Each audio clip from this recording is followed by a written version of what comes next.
Take your time, live your life, your breathe. Sit back, reflecting on life, putting one in the air, self-medicated therapy. Speak positive vibes into the universe, and I realized everything ain't a guarantee. And self-doubt can fog up your clarity. Apparently we want happiness so terribly. It's short-lived, I wish for longevity.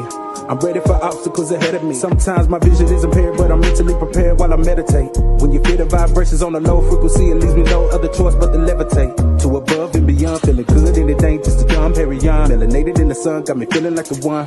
Yeah, got me feeling like the one. When I wake up in the morning, I'm connected with the sun. Feel the energy speaks to me, and it's clear to see the enemy just needs some inner peace. Life can make you feel small like a centipede. Gotta cry before you walk, you ain't feeling me. And I'm far from a shrink, but I think if you think you're unique. But you know that you're not too big for your life to be critiqued. That's when life is complete, I tell it.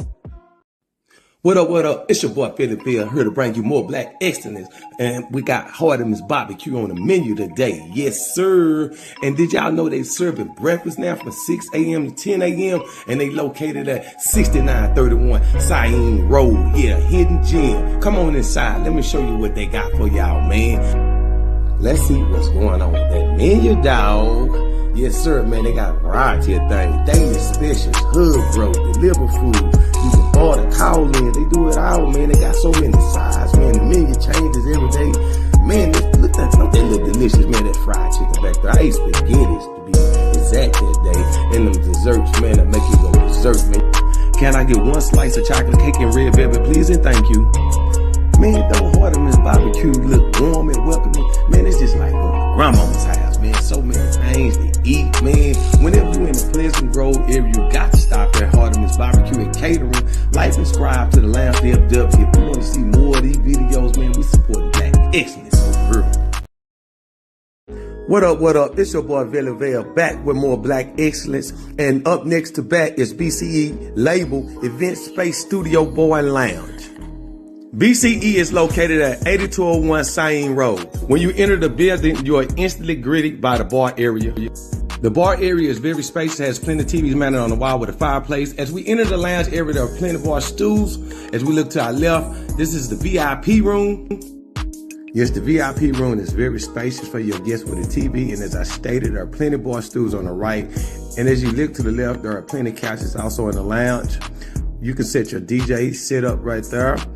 Or you can also, to the north, you can have your DJ. This next room is very unique. It reminds me of a beauty shop. And in this area also, the bathroom serves in here. And inside the bathroom, there's also a shower. What you need a shower for, I don't know. But the sky's the limit to this place. As we exit outside the lounge, I want to give you guys one more look back inside the lounge as we exit over to the studio side of. Yeah, let me take y'all on the studio side. Man, I love the red on the wall. As you enter inside of her, it's an instant ambience and a setting and a vibe that's smooth and elegant, man. And by the way, it's only $60 an hour to book a section here. Yes, $60 an hour. Let me take y'all inside this booth. Look how spacious it is. You ain't in no closet. You don't feel crammed up or nothing, man. They even got couches up in there as you sit back and wait to drop your verse in that thing, man. Let me let y'all get one more glance at this $1 million studio, man, because ain't nothing but $1 million hits being cooked up in that thing. I want to show y'all one more last thing in the studio. This is the photo area. You can take photo sessions, shoot a little pool as you wait, and it's a very unique area. Yes, you can do your podcast, do another photo shoot, even film movie scenes in here, scenes, whatever your imagination will allow. BCE has you covered. Y'all see that mirror on the wall? Y'all see that mirror on the wall? Y'all better stop playing with the game and book y'all event or a studio session here at 8201 Syene Road. Don't worry about the parking. We got plenty of parking. We're going to take care of you. We got you. Once again, BCE Label, Event Space Studio, Bar and Lounge. Everything, but nothing seems to work. I have a great resource for you. This has been something that has been great for my marriage and so many other marriages, and I finally got it into book form. It is Praying My Way Through Marriage. It's 90 days for healing and renewal in your marriage, and this tool has changed so many lives already.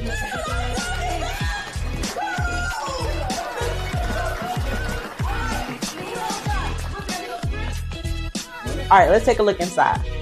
So every day you'll have a different Bible scripture that you'll bring, and you'll read and meditate on the Word of God. You'll talk about what you're grateful for. It's hard to complain when you're in a spirit of gratitude. So we want to keep you in a spirit of gratitude. Then you'll write 4 things that you admire about your spouse. You'll talk about 4 habits that you need to get rid of. What are 4 healthy habits that you need to develop that will improve your marriage? And every day is going to be something different. Then you're going to go into the prayer, and your prayer is going to be connected to the Bible scripture that you read. Then you'll write down your personal prayer. And like I said, every day is going to be something different, but it's going to be something that is going to be writing your own story in an impactful way. This prayer journal is available right now by clicking the link below. But as an investment into you, yourself, your marriage, then go ahead and get the full guide. See you there.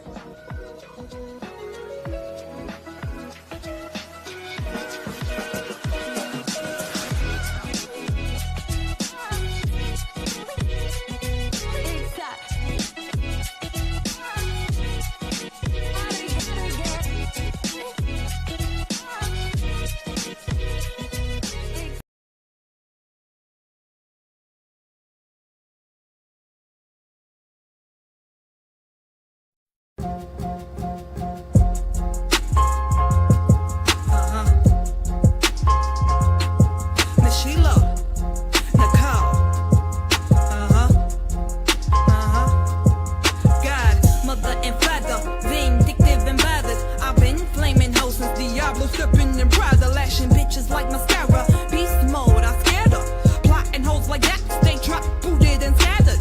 Let me take you on a little trip. Story of your favorite bitch, coming with the pots and the shits. Born winning in the month of 6. Hating bitches trips, and them on a trip. Slip but never trip. Bitch, I'm timeless. These whole time stress when the time's less. Cover of Michelle Nicole. I call the times best. Pausing bitches like they vendettas with all the time rest. Bitches like I'm at work, crunching the time press. My antebellum, beastin' hoes when I bell 'em. Cracking bitches, I bell 'em. Why they gassing, they shell 'em. Just the pin that done led them. Talking shit, so I let them. Bitches ask about me, well, this is what you should tell them. Say, I'm the one. I'm the one, say, I'm the shit. Bitch, prioritize your list. I'm that it girl that you really wanna meet. Your godfather, godmother, bitch. Have a seat, say, I'm the one. I'm the one, I'm the shit. Bitch, prioritize your list. I'm that it girl that you really wanna meet. Your godfather, godmother, bitch. Have a seat. Pin game more than ready. Pin game more than steady. Steady winding up bitches just like they forking spaghetti. Not entertaining these hoes. Call that pet in the petty. Eat whack bitches for dinner like they handsome and gritty. No prissy shit, bitch, I'm gritty, but still keeping it pretty. Gotta pop for whack bitches if they keeping it shitty. Crying tears from they pity, turning green from they indie. Niggas salty and pissy, kiddies is running they city. But I'm perfecting my craft, single with pins and a pad. I'm a carefree bitch, nigga, please get off your pad. I'm a business bitch, nigga, just get to the cash. You a dry motherfucker, please get to that ash. Salty ass nigga, here, let me give you this dash. Cop a bag and a dash, queen and I'm wearing the sash. I last forever, nigga, please, what the fuck for the flash? Give you a present that'll put your future bitch to the past. Say I'm the one. I'm the one. Say I'm the shit. Bitch, prioritize your list. I'm that it girl that you really wanna meet. Your godfather, godmother, bitch. Have a seat. Say I'm the one. I'm the one. Say I'm the shit. Bitch, prioritize your list. I'm that it girl that you really wanna meet. Your godfather, godmother, bitch. Have a seat. Say fuck all up that negative energy. Tryna be my enemy, bitches should've befriended me. I only look to God in the sky, they can't diminish me. Checking shit up, but when they envy me.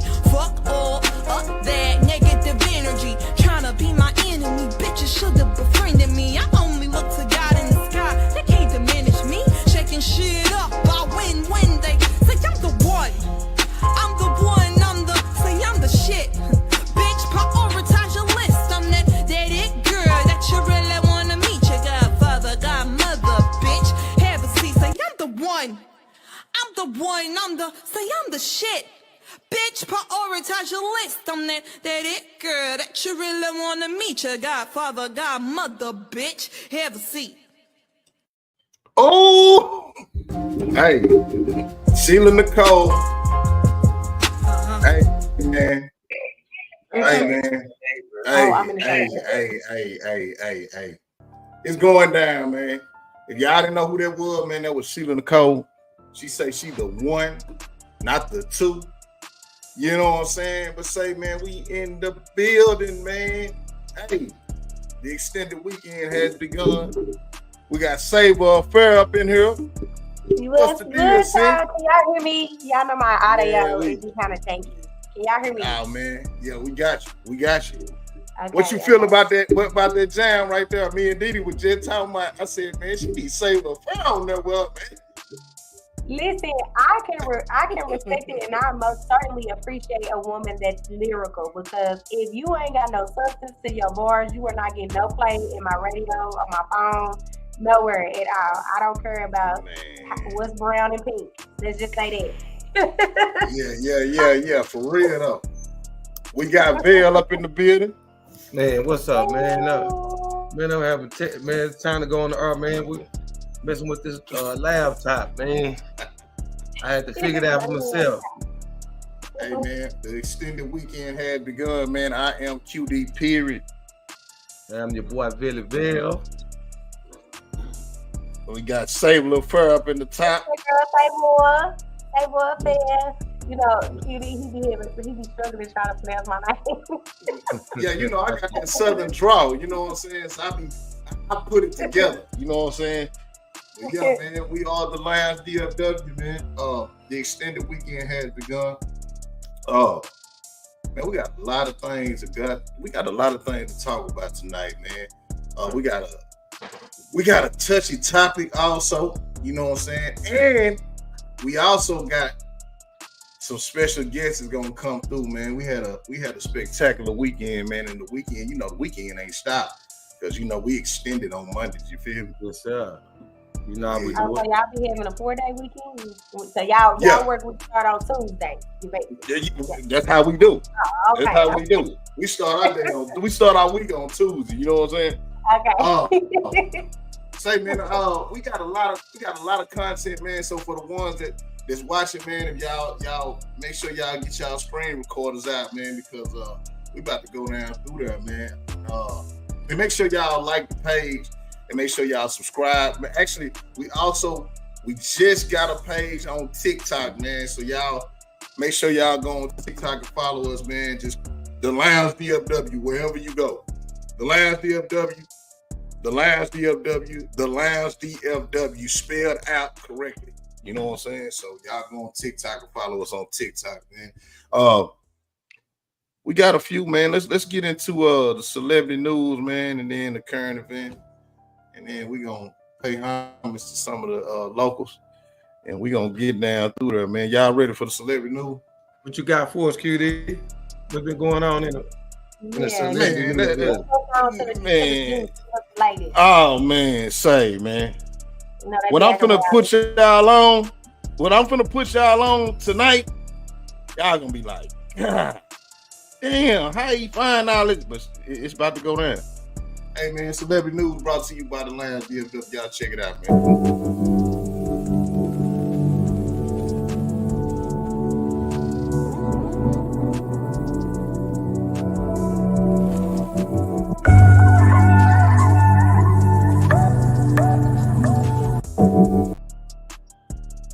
First of all, man, what I want to do, man, I want to put y'all up on game, man. So with these two guys, Finesse 2 times and this upcoming rapper by the name of TG Commas, they got a situation going on. So TG Commas say that he bought a verse from Finesse 2 times, and I guess he didn't go by doing it correctly on the legal side. So the verse was recycled for a whole nother person that bought a verse from Finesse 2 times.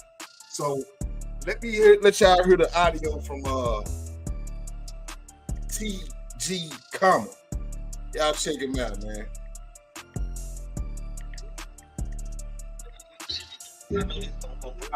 Hey, man, go attend. You know me, man. Go look me up on YouTube. Look me up on you want to look at the video for all fellow independent rap guys. Not spend your money with these bitch ass niggas, man, because they will do some funky bitch ass shit and then act like they so busy. So the check is out. Yeah, to the left, 2 3 on my left, on my way to the track. I'm back. Be a bottle for the paper six in a big pack full of paper straight. Backwood, hanging, high tech drinking. Big flavor, I'm up in the ranking. Me and my pop just reunited, then we both fresh out the penitentiary. Get there, get it kept to the left, 2 3 on my left, on my way to the track. Be a bottle full of paper six in a big pack full of paper. Hanging, high tech drinking. Big flavor, I'm up in the ranking. Me and my pop. Oh my God, you one verse, bitch, and then when I make the first post, let me get my shit together because I know this. Hey man, so what y'all think? Do it sound like the same verse to y'all? Because man, from what I see, it's the same verse. Finesse 2 Times said that he got some things he wants to say. But before y'all comment, man, I want y'all to listen to what Finesse 2 Times had to say about the situation. Want to sell my product to somebody else that you ain't paid for. You know what I'm saying? Like if you ain't paid for it and he paid for it, he paid to get it cleared. He paid. I can do what I want to do with my verse. How you gonna tell me what I can't do with my verse? When you go buy a verse, every rapper, every independent rapper, every up and coming rapper, you know I fuck with y'all. Everybody that know me, you know what I'm saying? You know I fuck with them.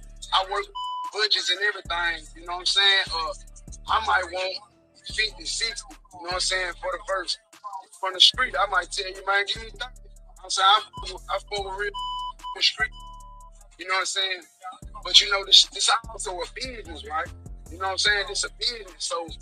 So you know, if you gonna come get you a verse in a video, you gotta make sure you take care of the business side too. You can't just do the verse in the video and think, oh, then put it out. That ain't how it go. You gotta pay for the clearance too. You gotta pay for the clearance. You can't, you know what I'm saying? You can't just put the video in the song out. And so basically, if you don't pay for the clearance, you really can't even put it out. You really can't even clear the song. Like you have to clear the song. You can't even make money off the song. You have to get it cleared, and you have to pay for that. You know what I'm saying? So when you go, you know, speaking down on the fat boy, man, you know what I'm saying? You know, man, have your facts together, have your pieces together, you know, yeah. Okay, so. You know, I had to hear from the Lions DFW, man. So this is what I'm coming up with, man. So PG paid for a verse from Finesse 2 Times. Finesse 2 Times recycled the verse because he felt like it wasn't being used correctly because it didn't get cleared on his side. But what you think about that, Vail, man? Because I got my perception on that, man. You know what I'm saying? I think Finesse 2 Times. If I'm gonna put a verse on somebody's shit, you know what I'm saying? And this man done paid me 30 racks. I'm not finna go. I don't give a damn if he ain't got it cleared yet. I'm gonna think like, say, maybe he ain't got his paper right yet. You know what I'm saying? I'm gonna put a whole nother verse on. You feel me? I'm not gonna put I'm not gonna recycle no verses. None of that shit. I don't want nothing to come back and bite me. You know what I'm saying? To fuck up my brand. So right. I feel like Finesse 2 Times was really in the wrong for this one. Yeah, I gotta agree with you. Yeah, man. You know he an up and coming artist. His money ain't like that. At least get a dude a chance, man, to try to get his paper up, man. You know he trying to work, but damn, you was really being lazy. Damn, man, dude still ain't cleared it yet. He paid me for it, so now he can't even use it. You know, I would take him to court, man. But I was reading in the comments now. How this hip hop industry set up now, I'm a rat because I take a nigga to court because he did bad business. You know what I'm saying? But bro, that's bad business, man. In my mind, I got a right to take him to court, man. True enough, I got to get it cleared. yeah, I can't just put it out. But dang, man, give me a chance. You already know I'm not an established artist already, man. I ain't got 50 racks like Right. that or whatever the fee that was the cost to get it cleared. How much did it cost to get cleared? Shit, He they didn't put it even out there. put They it, put it. yeah. It wasn't even like a disclosed amount. I just feel like personally that's just lazy. You know, as an artist, you always want to just yell to the top of your lungs how you stand on business. You good at what you do. And I know you ain't ran out of things to say yet because from you done went all around up and through there and you got all these stories to tell about dope you. So how you recycling verses? Like that's lazy. It's a Yeah, man. lazy approach for sure. And then on top of that, to make matters worse, now you want to try I've never. do some red tape about using the verse again. Like, no. Nah, you can't just Real talk. man. I ain't The never best heard thing he nobody. can do, man. If I was finesse 2 times, I just come out and say, man, I really, man, I did some sucker shit, man. I owe homie a verse, man. Dog, this how you do it. Like, man, I was lazy, man. Man, I really, He ain't gonna do it. I'm gonna be honest with you, hum. I ain't never think you gonna be able to get the money to clear. It's really my bad, bro. It was some sucker shit, bro. I owe you, and because I'm a man, I stand on business, brother. I owe you 2 verses, and I'm gonna fly you out. So that's how you do that. Real You know talk. what I'm saying? That's how you Real do talk. that. That's how you do it right there. That's the compensation right there. That's the compensation I right feel there. like- And that right there clear everything.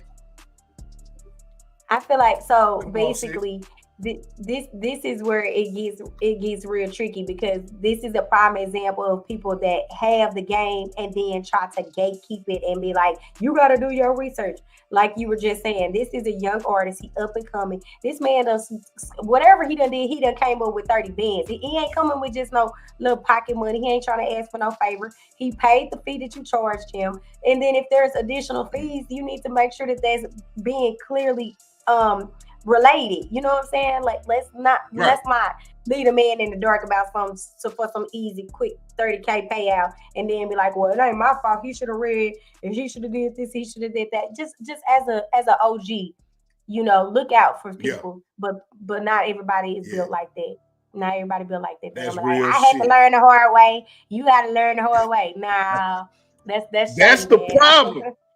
Yep. That's the problem. That's the problem with the game. I got fucked, so it's all right for you to get fucked too. Now, man, somebody got to break. See, now you saying it's okay to be a sucker. You know what I'm saying? Yeah. Don't be a sucker, man. Be the real nigga. A real nigga don't never start playing sucker. You know what I'm saying? A real nigga always stand out. You know, whatever a real nigga is supposed to be today anyway. So, man, you know, technically, if you want to get into some technically stuff, you ain't wrong, but just be on some real street code stuff. You pull the sucker move and own up to it. If you own up to it, because everybody do sucker shit in the industry. You just own up to yours. Just say, man, I was on the road.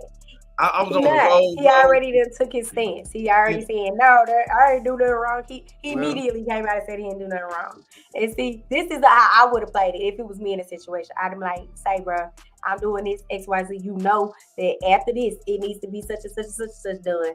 I could do X, Y, and Z, but I'm not going to do you like that. I'm going to show you the right way to do it so that going forward, you won't get done by this by somebody else. Make it a learning opportunity.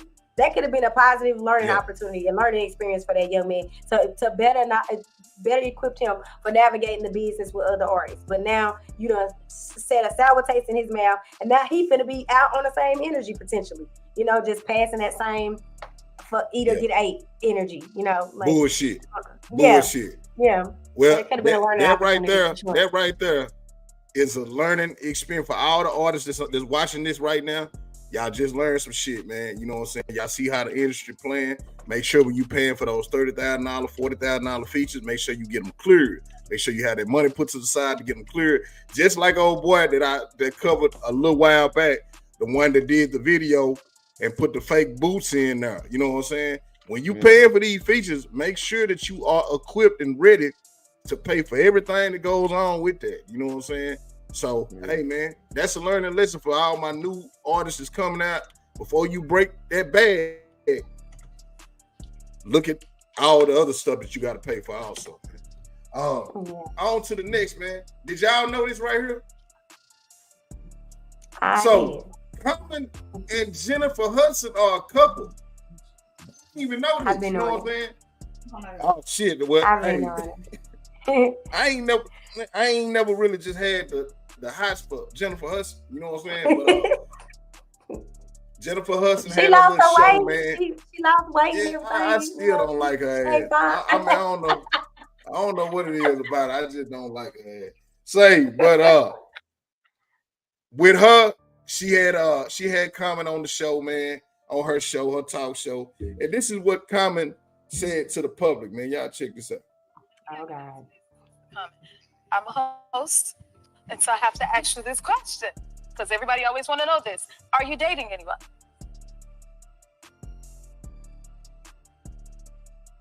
Oh. Hello? Yeah. So, yes. And I'm in a relationship that is one of the most beautiful people I ever met in life. She's smart. She loves God. She has something real down to earth about her. She's talented. But I set my standard kind of high because she had to have an EGOT. She got to win an Oscar on her first movie. I set my standard high. She had to get her own talk show. Oh, okay.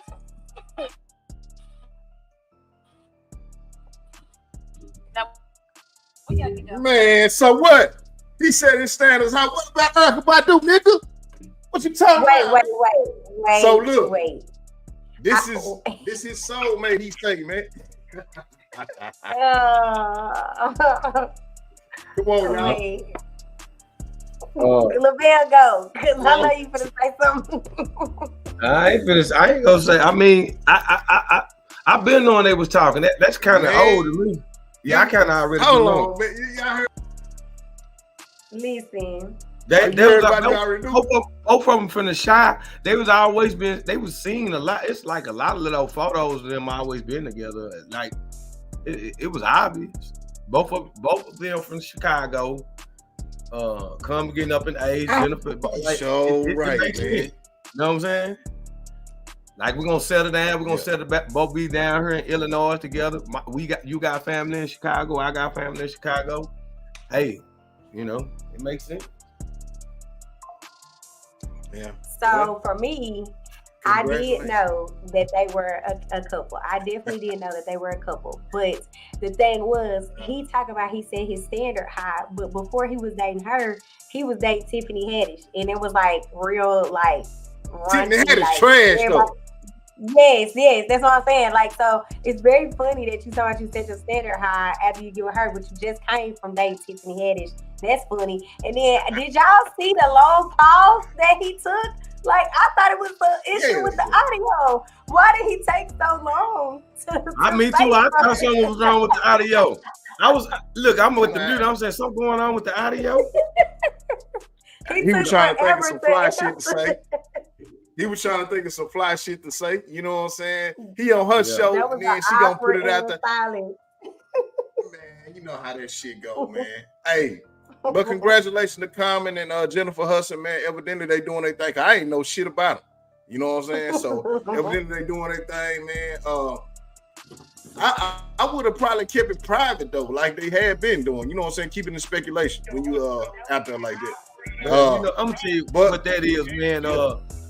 We about to get serious, and we need to let the people know because you know how it be behind the scenes. You know what I'm saying? Yeah, dude, we trying to get out of steal and shit. There really be some inside shit going on. You know.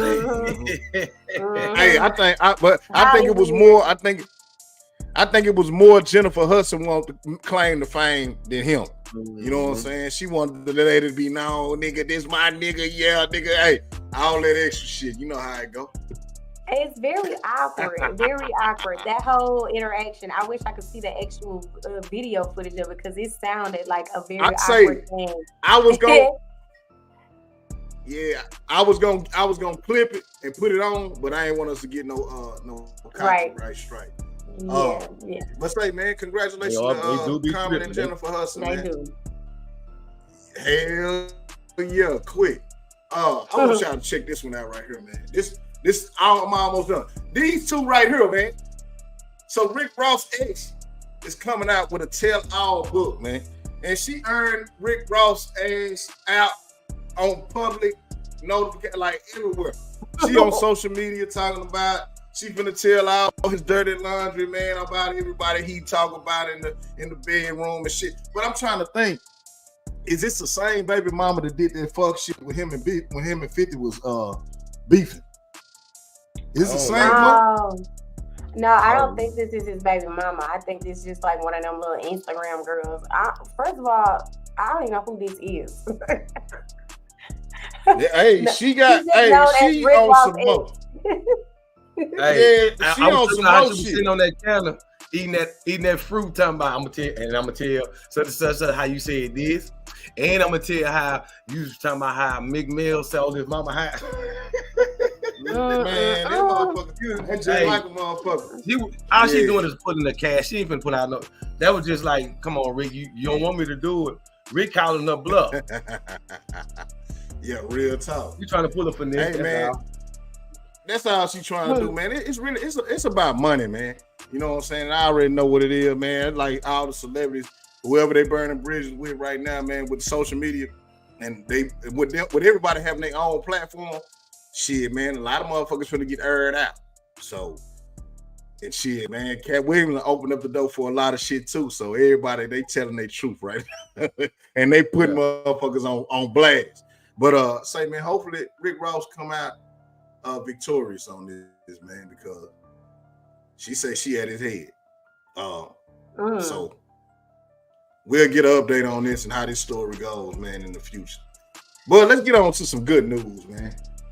You know what I'm saying? What's man, Dallas, Texas, man, stand up, because our artists are finally doing what we always say on this show. They going out of town. They going out of town, man. Man, check this out, man. Big Homie Show. Okay. Big Homie Show just had him a show out there in Sherman, man, and he did not go out there by himself, man. He took the likes of Fat Corey, Hustle Music. Who else was out there, man? Big Larry was out there. Man, I saw everybody out there, man. I saw everybody out there doing their thing, man. But Big Homie, man, he did his thing. And guess what? Y'all know this is Lions DFW, so you know we got the footage. Nah, for real. Big Homie Show. We out here in Sherman, Texas. Getting it in for Big Homie Show. Yeah, you know what it is. You know what I'm saying? We hosting this shit in the city. Hey man, we here. Mike Foreign Ridge. Y'all know who the fuck I am. Nah, for real. Nah, for real. Nah, for real. Nah, for real. Just got a new road. Just got a new road. Nah, for real. Nah, for real. Nah, for real. Nah, for real. Nah, for real. Nah, for real. They call me Big Home. They call me Big Home. Nah, for real. Nah, for real. Nah, for real. Nah, for real. Nah, for real. Nah, for real. I'm getting money. Nah, for real. We out here in Sherman, Texas. Sherman, Texas, man. Dallas came out there and did their thing, man. Look like they showed up out there too, man. I seen Big J out there. I seen Foreign Ridge, Big Mike out there, man. I seen them boys out there doing their thing. Looked like the crowd was into it too, man. Hey, man. Shout out to the D-Town, man. Shout out to the Dallas local rap scene, man. We out here, we doing this shit, man. It's going down. But yeah, I'm proud of yeah, I'm proud of that too, man. I like to see that, man. I like to see that one right there, man. Bill, what you think, man? You think they taking pointers or something, man? What? I mean, damn, man, it's going down finally, man. They finally hitting them towns, man. Hey, man, that's you know, we've been screaming that for the longest. Get out the city, test the market, see what you really made of, see if you really got a fan base, and start with within a 90-mile radius. You know what I'm saying? Yeah. Now, when you start tapping into that 90-mile radius, you know you kind of got a measurement stick. You know what I'm saying? You know where you at. If you can touch a Sherman, you can touch a Waco, you can touch a Tyler, and go on down a little bit more. Say, man, that means you making impact. That means people are really tuned in. You really building an organic base, brother. That's grassroots. That's on the groundwork right there, man. When you can spread like that, A lot of dudes won't even try. You ain't gonna know until you. Man. Go ahead, my brother. Go ahead. You saying something, Kitty? Nah. You good, man. My mic is lagging, bro. Oh, okay. Yeah, I thought you were saying something, but nah, man. That's all I had. What's up with it, G? You done crept through the door, man. G1. Is G1 in the building? He might have stepped away. But yeah, man, I like to see that, man. We got to get out of town. I see him right there. Yeah, I would agree. I think that, putting that traction out there, putting your feet to the pavement, not solely relying on all of this internet tactics and antics and trying to become popular by doing some viral TikTok BS, just really putting in the work ethic and like taking them trips, putting in that time and an investment and that energy into your craft and getting your name out there the old school, old fashioned way. That's how the people that I grew up listening to would get down there, like, hey, we finna try to hit these shows, hit the road, go perform in these little clubs, put our music out in these different states and these different radios to kind of get our buzz going. And it's something that we don't really see very often, especially in Dallas, and then just let alone from like the internet culture, of that fast recycled music. I'm trying to blow up. I'm gonna pay for the promotion. I'm gonna pay for the World Star hip hop placement. It's good to see a refreshing change to see people getting out there and doing them shows, taking it on the road. So that's my take on it. I'll let you guys have it back. That's what's up. Yeah. Hey, man. But yeah, that's all I wanted to show. I wanted to show that, man, and then we're gonna get into this. We got one more, and then we're gonna get into the current events that we done. Hey, this right here. Yeah. So, sis, what you got on this right here, man? So basically, you guys, we have all heard in the last week or two the fire and brimstone of an interview that Cat Williams did on Club Shay Shay with Shannon Sharp, where he called out countless of Black comedians talking about how they have sold their souls wearing the dresses. He talked about Marlon Wayans, Tyler Perry. He talked about Kevin Hart. He talked about Lil Daryl. Ricky Smiley. So he put out a lot of people. He aired out a lot of people, especially the ones that were choosing and opting to wear dresses. So Marlon Wayans was on Big Boy. He did a interview recently, which was like a day or two ago, and they asked him about how he felt about it, about what Cat Williams did. He said that it was toxic that Cat Williams decided to call out all the comedians that chose to wear dresses. He also decided to say that Cat Williams was tearing down. We the only Black people will sit and go, man, our brother's wearing a dress. He says nobody says that in any other race except Black race. Now, I want to know what your opinion is on it, guys, because me personally, I feel like it's got to stop. We got to stop trying to set a standard and compare ourselves to what other people and other cultures do. You know what I'm saying? That may be good and fine and dandy and just for that culture, but that doesn't necessarily mean we have to go and follow suit all the time. I really want our culture to find our own moral compass and stand on it and be like, hey, that may have worked for you, but I want to take another route. And don't justify the things that we do simply because the white man decided to do it. Oh, it worked for the white man, why we can't do it? Like, I don't agree with Marlon's take on this with men wearing dresses. I just want to know what you guys felt about it, what y'all thought. I agree. I don't feel like... Go ahead, my bad. Nah, I'm just saying, man, I knew that Marlon Wayans would come out and say some bullshit because he is on that.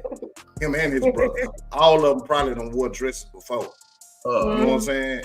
And I think that he would be the one to accept that bullshit. He's the only one that would have a defender. He's the only one that's defending this shit. Nobody else in our culture, men wise, are accepting this shit. You know what I'm saying? And I don't feel like, hell nah, Marlon Wayans is wrong. And I don't feel like that shit is justified. It's no justification in that shit. I feel like he a sucker. I feel like he a sucker for trying to compare black men to white men. So if the white man do it, so if you see you see 10 of the most popular white men getting bent over at a party, so it's acceptable now. So it's cool for 10 black comedians to do it. The white boy, stop comparing. And I'm with you. Stop using other cultures, other races of people to set your standard. Let your standard be your standard. That's what makes us so unique. And I'm pretty sure he done did something strange in one of them Hollywood rooms. I can see him. Come on, I can see him. I can see him running around with a diaper and shit. I can see that motherfucker doing some shit. I can see him doing some shit, man. Him and his brother, man, they always doing some old freaky ass shit. To quote one of his lines in the interview, he says, "I'm tired of the rhetoric. Oh, you sold out in Hollywood because you wore a dress. Negro, I wore a dress. It's called White Chicks. You know what we did? We did a classic." So he's considering White Chicks to be a classic in his eyes. That shit was some bullshit. White Chicks was some bullshit. I wouldn't watch this shit. Yeah, like a lot of white people, like kids, like that's no movie like us grown saying, man, we gotta watch that. That's a throwback. No, nigga don't even want to see that bullshit. No.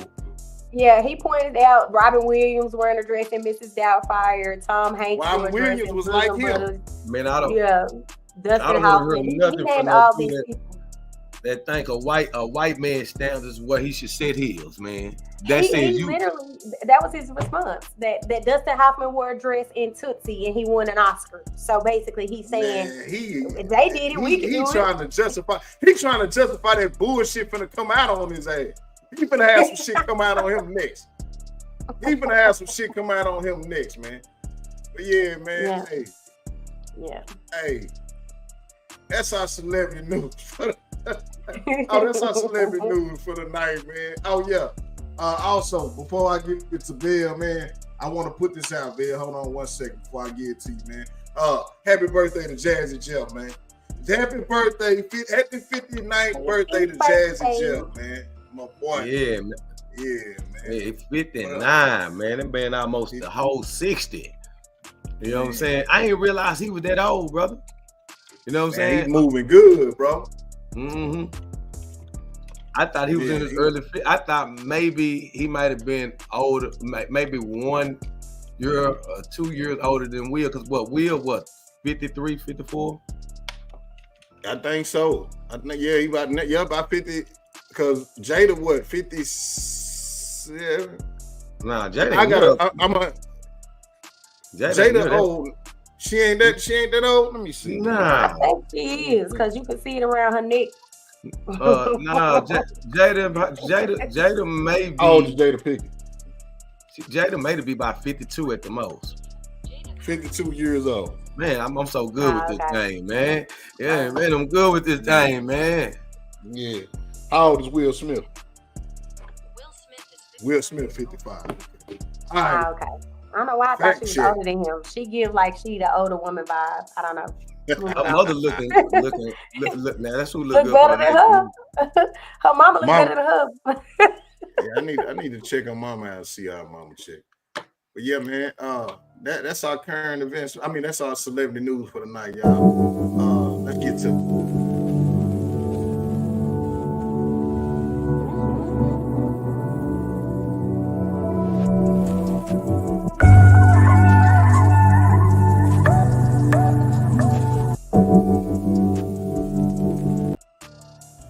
I want to take out the time and talk about this story that kind of went under the radar, like how a lot of us done kind of like swept under the rug, but it kind of bugs me, man. This is the type of stuff that I'm talking about. Lavelle, what are you talking about? Stop all that babbling. Well, anyways, the Oscars gave Angela Bassett, one of the most phenomenal actresses of all time, not just a black actress, but actresses of all time. And they gave this woman an honorary Oscar. Man, she was supposed to get an award way back when she did What's Love Got to Do With It, man. Couldn't nobody ever play Tina Turner the way she played Tina Turner. And she's played so many roles over years, man. Angela's been in this business, almost 30 years, if not 30 years. And she's never gotten an Oscar. And y'all gonna give her an honorary Oscar? Man, that's a slap in the face. Stop it.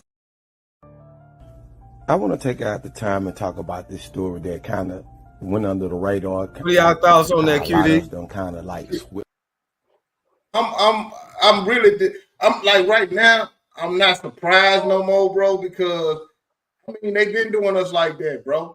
They've been doing us like that, and I'm not surprised no more, bro. I'm expecting that. I'm expecting that shit to happen nowadays. You feel me? So it don't surprise me, bro. So boy, I know you got something. I know you got something to say. Oh my God! Listen, this is. I'm right there with you, Vel, because what I want them to do is stop getting up there with this acceptance speech, crying and all of that, acting like they done did y'all a favor because they finally recognize your talent. You supposed to get up there and walk up there like about time. Y'all should have been gave me this. Like y'all up there, all the crying and stuff. Like, please stop it. Like stop. Yeah. Y'all wait for these people to validate y'all talent when y'all have been had it. She been one of the baddest actresses that we have had in our entire generation of the up and coming artists and actresses that we have seen since I've been young. So for me to get an honorary, come on, don't honorary nothing. Honor me by giving me my due diligence. I'm not gonna sit up here and be crying because you gave me an honorable mention. Like I need a participation ribbon. Like you ain't doing me no favor. I'm supposed to be so gracious because you gave me a participation ribbon. Stop the cap. Like I really want our Black actors and actresses at these award shows to stop acting like they are so humbled because they finally receive accolade from these white award shows. Like save it. I'm good. Yeah. Thank you. But y'all late. Y'all should have been gave me an award. What about the body of my work? I should have been got awards. And now y'all want to give me one. I'm supposed to be up here crying and like, oh my God, y'all don't understand how it drives me crazy. I hate this shit. It drives me crazy. It do. For real. Man, I'm gonna say that and say this right here and we can move on. All that was a humiliation award. She didn't even win anything. They were just saying, "Hey, we know you great, but we know we never gave you an Oscar, and because we know you're the best in the competition, we couldn't let you outshine them. But here you go, nigga.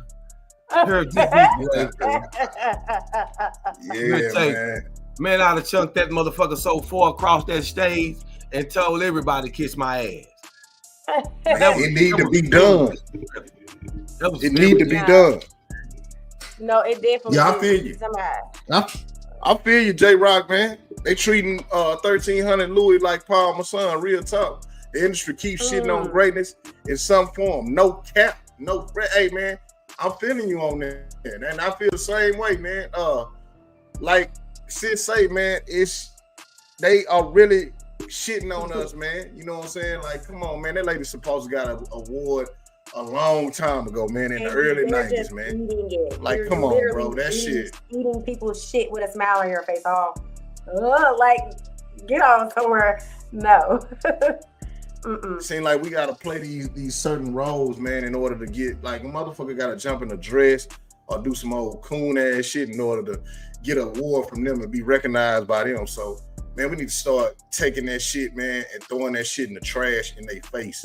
Throwing it right back bro, in their face. Stop that bullshit. But yeah. The crazy part is people won't even realize that there is a hidden agenda as to what they target to our culture. Whether they want to accept it and realize it or not, Marlon Wayans want to explain away all these. That is a reason why your role, they want you to wear a dress, man. Whether you want to open up your eyes and realize it or not, it's an effort to demasculate the Black man at all costs. And y'all want to fall for it and try to act like that's some type of accomplishment. Wow. Don't give me the preaching up in here. Let me be quiet. Let's get out. You finna really get pissed off then. Let's get to the next. Man, have y'all seen the video with Plies caping for immigrants, man? Man, this was despicable, man. Come on, Plies. Bro, you looking like a Democratic puppet, shield. What is going on, brother? Y'all saying, Lavelle, what are you talking about? Just look at this, man. Look at this. Here they take our job. Check y'all jobs. What motherfucking job. The job that nobody don't want. The job that everybody think they too motherfucking good for anyway. The motherfucking people walk 17 motherfucking days. Sleeping motherfucking aluminum foil. For 8-9 motherfucking months. In the rain, sun, everything. And what that has to do with anything, because they traveling in 17 days. What the hell does that have to do with foundational black Americans? It's just Americans in general, because they travel. They're fleeing. What are you talking about, man? I'm across the motherfucking Atlantic Ocean. Just the motherfucker come over here to provide a motherfucking service. And y'all don't want a motherfucking over here? You're supposed to be greeting them motherfuckers at the border with motherfucking old moms if you ain't me. This man said we supposed to be greeting them at the border with open arms. Mr. Funny Man, you sound like a Karen or somebody, man. You sound like a white Karen. You sound like a little white Karen talking that's rich. Man, you sound ridiculous, bro. You sound ridiculous, man. I'm gonna let y'all hear some more of this, man. You be throwing them a motherfucking immigrant day. Y'all gave motherfucking Christopher Columbus a motherfucking day. And he the biggest motherfucking thug in American motherfucking history. And you want me to motherfucking believe that they coming over here taking your motherfucking job. The reason y'all scared of the motherfuckers coming over here is the fact that they gonna come over here and show people what hard work really motherfucking is. That's what y'all privileged motherfuckers scared of. I don't know how much more I can take listening to him. See, this is a prime example why you do not listen to celebrities. You do not listen to celebrities because 95% of the time they don't know what the hell they talking about. And a lot of times they living in a whole nother world, man. They not even on the same planet as us. And who you talking about don't work hard. And what are you talking about? We privileged. Who privileged, man? I'm gonna let y'all listen to a little bit more of this, and I can't listen to no more after that. But y'all privileged motherfuckers scared on. I ain't never heard no motherfucker in the hood talking about no motherfucking immigrant took their motherfucking job. I ain't heard that motherfucking scribble. Look, I'm not gonna torture y'all no more with that, man. That was despicable, man. Did y'all hear that? And that's disrespectful to every brother and sister that may be still standing in the so-called quote-unquote hood. What is the hood? And that was very disrespectful to every black woman that stay in the hood. Every black woman in the hood is not a stripper. And I think the people in Chicago and New York City would say differently. Are you saying that they lazy? Are you saying that their jobs are not being threatened? Let me let you see what the people in Chicago and New York are saying right now. Mr. Funny Man sounding like a damn cat. These South and West Side homeowners are angry. They believe the city has overextended itself and should be putting the tens of millions of dollars earmarked for migrants into Chicago's most vulnerable neighborhoods. But the South Side has been under-resourced, underfunded for years, for decades. We have schools that need to be reopened. We have buildings that are abandoned that need to be business operated. The group says the city has abandoned its Invest Southwest initiative, a Lightfoot-era program that was dedicated to reversing decades of disinvestment on Chicago's South and West Sides, promising to align more than $2.2 billion through public and private funding. We are taxpayers, we're property owners. Our money should go towards fixing our communities. I thought you said ain't nobody in the hood complaining. You saying these people are lazy? Or these the people that you saying are privileged?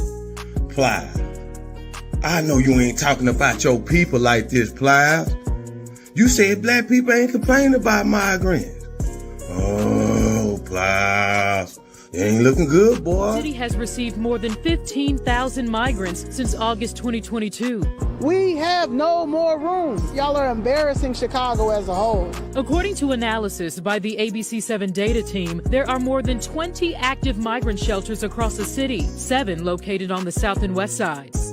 Whether it's one shelter or whether it's 10 shelters, we're saying the facilities that are there for us, the money needs to be put into those facilities for us. Get it, Plies? Ain't no us when it comes to us. Brother, just say, man, I don't give a damn about black people. Just say, man, the Democrats paid me to talk down on black people complaining about immigrants, man. I get paid for that. Stop acting like you know politics and you know what's going on with our people. Stop speaking for our people if you ain't with our people, brother. That's very, very disrespectful. I can show plenty more videos, and I think I am. We're going to have a shelter at this particular location.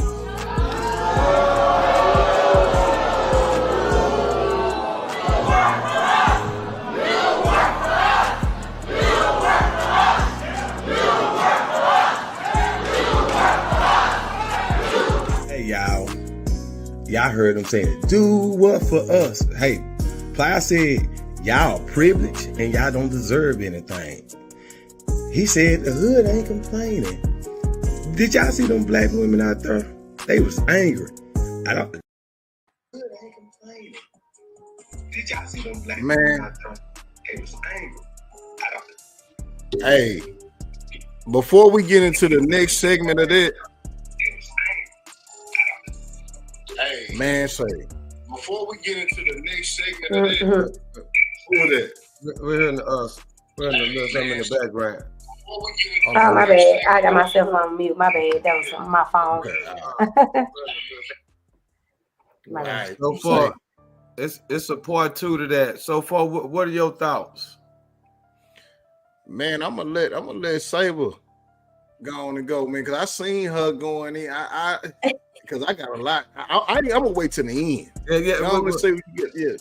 The first thing I want to say is how a person that has not done any research. Now, I'm gonna give my shout out to my bro Bill, because he is very thorough with the research. He always provides the statistics and everything to prove his point. This is what a man that wants to know what's going on in the world does. Not some idiot clown that get on with his internet celebrity personality and just start rambling off at the mouth. You don't know the furthest or the closest thing to employment rates, what people are getting paid, the minimum wage, anything to determine if a person is feeling like they privileged, they passing up a job that they so-called don't want, and so we giving it to somebody that's gonna work for little or nothing, or little for pennies on the dollar. Like, that does not solve the problem.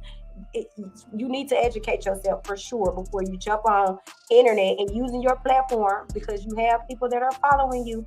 You have all of these followers. That's what y'all work for. The followers, right? The views and all that. At least do yourself a favor and educate yourself on what you're talking about, sir. You know, it doesn't matter. I'm not gonna say it don't matter, because yes, they did travel through whatever they traveled through to get here, but that does not mean that you ignore the problem that you have right here underneath your own nose to go try to solve something else that's happening over here. America loves to do that, especially when it comes to the Black American. We will solve everybody else's problems except the problem of what's going on in the Black community. We want to give money to Ukraine. Let's give money to this. Let's give money to Palestine. And I'm not saying that it's not okay to do that, but sweep your own front porch before you start trying to sue somebody else.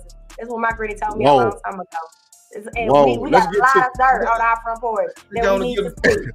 You think you pump that? She thinks she pumped now. They're gonna give a part 2, man. They're gonna give a part 2. See them black women out there? They was angry. Don't sound like no women that happy about what's happening. Those are taxpayers. Those are homeowners. Those are people that work hard. Those are foundational Black Americans, man. I bet you didn't even know they tried to kick little black kids out the recreation center. Yes, recreation center, where they go to stay out of trouble, have fun, and do activities. So you saying the little black kids don't matter? So their complaints don't matter, Plies? Man, stay out of black folks' business, man, because you up there at the top. You forgot about the people at the bottom, because it's all about the dollar.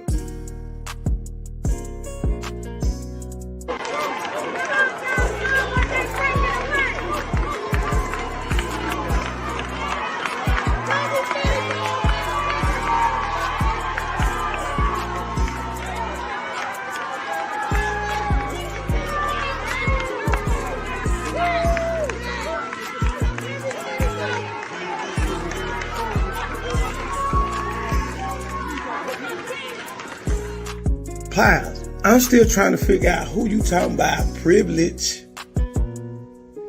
I'm trying to figure out, man, when you talking about people in the so-called hood are not complaining. Man, it ain't even about the hood. These are regular, everyday taxpaying citizens, man.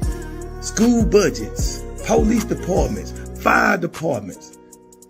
Are you paying attention what the hell is going on? Tonight, new outrage from parents over New York City's handling of asylum seekers. Very angry. The city put our children the last. They're prioritizing the migrants. After busloads of migrants from Floyd Bennett Field spent part of the night sheltering at a Brooklyn high school. Students there learning remotely today as the school cleans up the gym where migrants slept. I found out about the situation actually around 1 o'clock afternoon yesterday when my daughter texted me, oh, by the way, we don't have school tomorrow because migrants are coming. City officials. So our kids' education is supposed to get put on the back burner. American taxpaying citizen. What about the parents that had to go to work? What about the inconvenience it caused them? What if it was a parent that couldn't afford to be late? What if somebody lost their job because they were dependent on their kid being at school? They had to rearrange things. Man, stay out of normal tax-paying citizens issue. Plies. Do you even know how much our government is spending on illegal immigrants a year? But look here, let me educate you right quick, brother. New report from the U.S. House Committee on Homeland Security majority.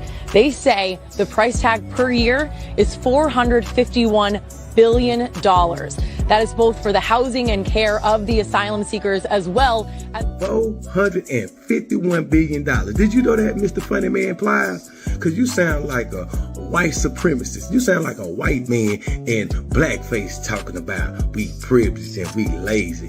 Man, you don't even know what the hell that's going on. Do you know what we can do with $451 billion? Like everybody that is in a crisis with a mortgage, we can basically do a reset.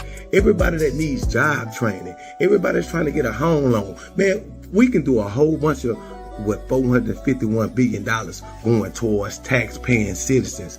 But we lazy, we want handouts. Man, if you don't get the hell out of here. Seguimos aquí grabando, mi gente. Otro día más aquí en el resumen. ¿Qué hombre yo soy?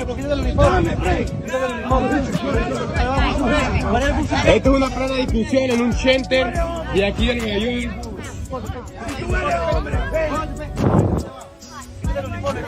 Faltando respeto cuando yo estaba llorando la muerte. Pero tú eres hombre, ¿verdad? Tienes que entenderme que si yo te nada. Ok, ¿y qué yo estaba haciendo? ¿Qué yo estaba haciendo? Ok. Me van a sacar a mí con mi mujer. Ahora lo van a sacar. No, tú te sacaste conmigo. Tú te sacaste conmigo. Don't say it's just white people and black people complaining. Everybody's complaining. You're the last person that should be advocating for immigrants. You stay in a state where black people not even thrive. Let me show you something on this map. Let me educate Mr. Funny Man Plies right quick. Best places for black entrepreneurs. Let's check this out. What are the best places at? Right here, the top 10 places. And guess what? Florida ain't even on the map. Plies, heard you are advocating for more immigrants, and Florida is not even on the top 10 list for black entrepreneurs. So you say you don't care if black people ain't prospering? You saying bring on more immigrants so they can compete against what they already losing? Man, if you don't stop, man, say immigration does not help black people. Immigration help rich people like you because you want cheap labor from somebody. See, now, people like you, man, should be quiet because you don't even know what's going on in the world, man.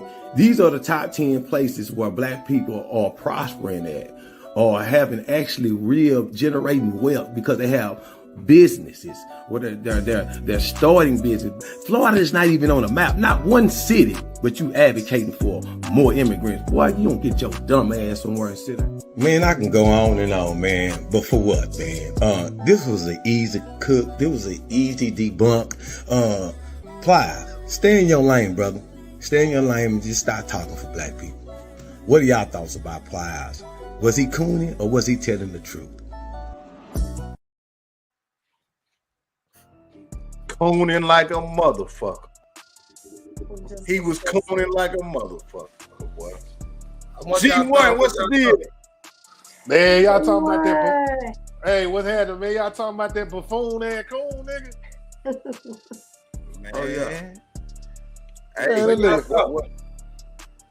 That nigga there faking in a damn $3 ass bill, man. What's wrong with this nigga, man?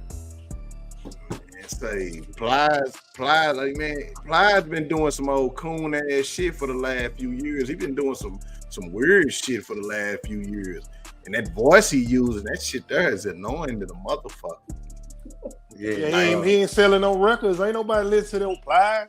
Yeah, since he took them goals out, bro. I suspect this is my opinion. I think a lot of these celebrities are in financial crisis, and I think the Democratic Party is leasing this page out. He got over 10 million followers, so I don't even think he even handling his page. I think he get a manuscript and he read from it. Yep. Man, get on and talk about why we should be supporting immigrants. If y'all go back, he one of the first people that start supporting the vaccines.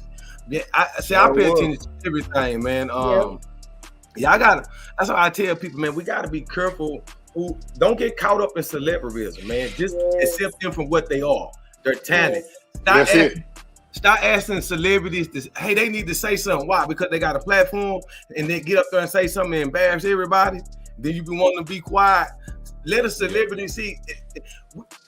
I think Muhammad Ali mixed everybody up. I think when Muhammad Ali was the first real official big voice. I mean, in the 60s and stuff like that, we always had some type of way they protested or somewhere in a sports.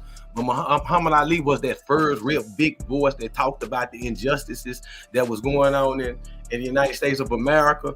And he put that big old target on his back, and he ain't mind, but he knew what he was talking about. He educated himself. He got people around him to educate him. He had Malcolm X, man. Yeah. And not only that, Elijah Muhammad. It was his actual opinion. It wasn't being fed to him for somebody else. It wasn't being read to him. He took his stance and he represented it by being educated, though. It wasn't like, oh, you put this in front of me, I'm gonna read it. You know, like whatever you tell me to do, I'm gonna do it. And a lot of these, you are exactly right, Lavelle. A lot of these celebrities, they have sponsorships and all kind of endorsements and everything underneath the table, working with all these businesses and companies and stuff that have their funds campaigning and being funded, supporting things that we don't even stand for. They don't have no clue. They just, okay, you got a check from me, I'll say it. Type of shit. Yep. Well, yeah, we're gonna most definitely run that back. I'm gonna make sure. I need y'all to help me. We need to educate Plow. We need to get that. We're gonna get that whole video to Plow since he had this thing that black people ain't got no problem with immigrants coming into the hood. That was so disrespectful. Then he said, ain't no black women worry about no stripper jobs. They stripper jobs. So you trying to say all black women in the hood strip?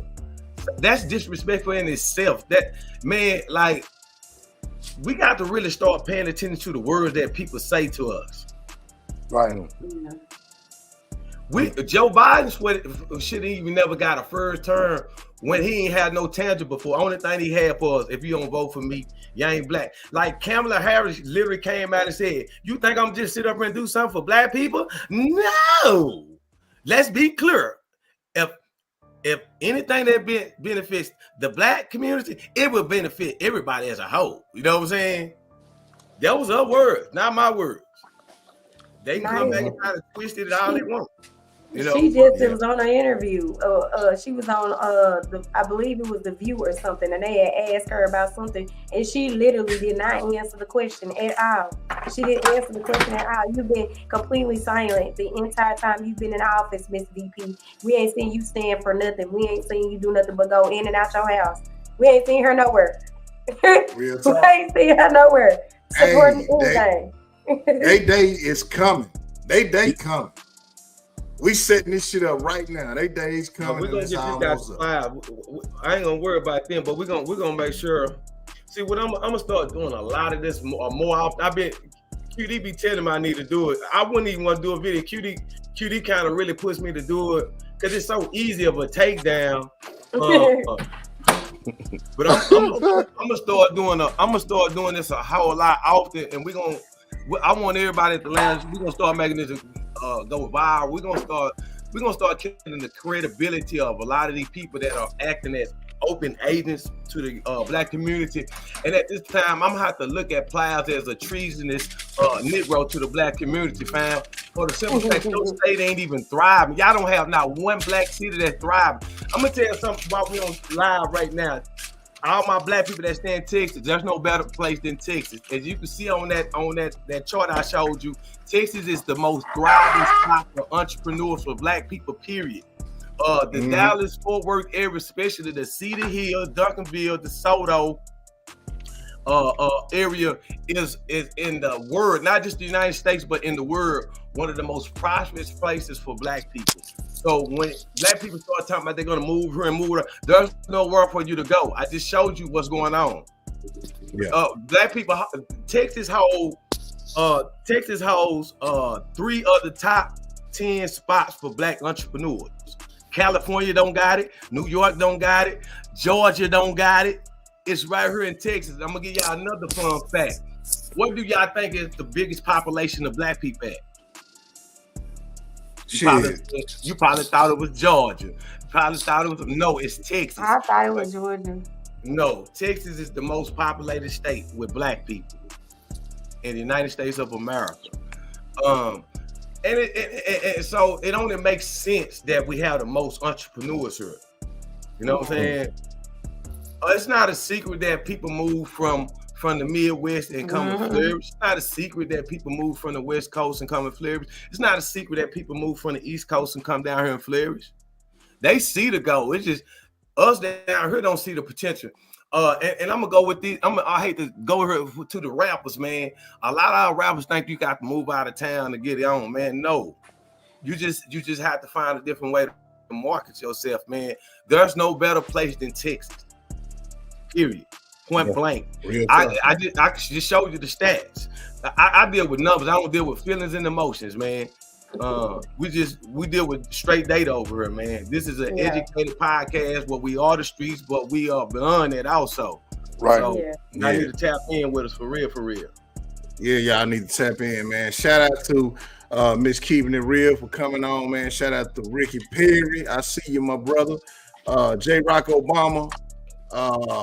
Everybody that's tuned in, man. If we don't see y'all, man, give us a little shout out in the comments, man, so we can notify you and let you know that we see you and we appreciate the support, man. We appreciate everybody that's on, man. Man, we're gonna get into the main topic. I'm waiting. I'm sitting. I'm waiting on some guys. Hold on. What you want to go and do? Let's do our highlights for the city, man. Yeah. Oh, we gonna get, because I don't want to stop on the main topic. When we go into this, I want to better give her everything, man. We want to give people time to come in because this is gonna be deep. We're talking. The main topic tonight is. Can you tell it for him one time, QD, man? What is the main topic tonight, brother? Let me put this up for y'all, man. Let me put this up for y'all real quick, man, because this is the main topic, y'all. Do you ever give up on your problem child, man? And we're gonna go down in depth with that, man. You know what I'm saying? G1, I'm glad you here. Cause me and G1, we had a conversation. What were we talking? Friday night, bro? Yeah, I think it was Friday.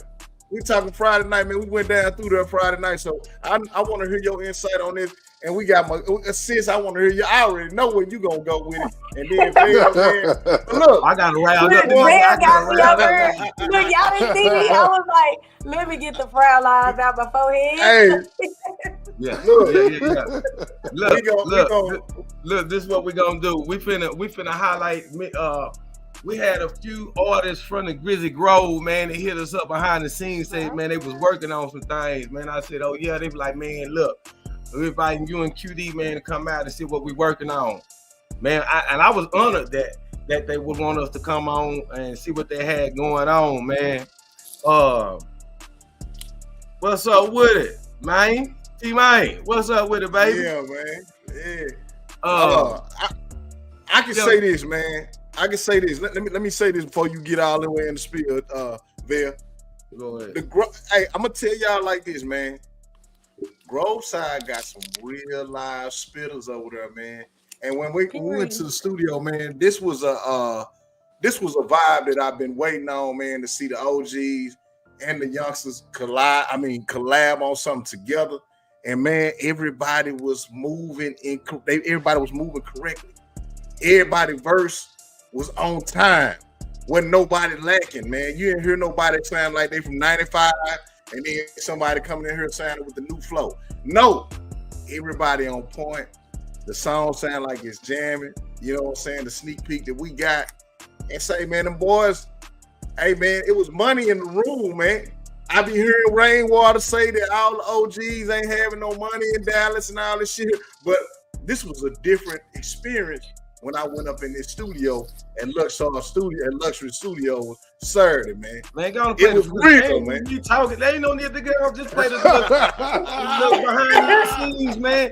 Ain't no what I'm gonna have to come and say behind these time. I know, man. Just play the footage, man. You know, just play the footage down, man. Say this is the Lounge DFW on the scene, man. And let me remind y'all, for all the artists, for all the people that's entrepreneurs, everybody, man. You got a restaurant or anything, call us.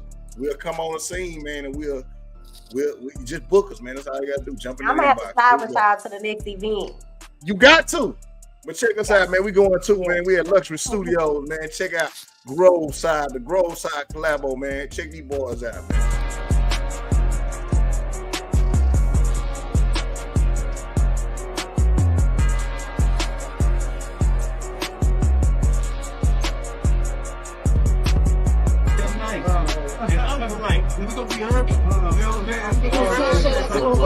Yo, I'm feeling real good.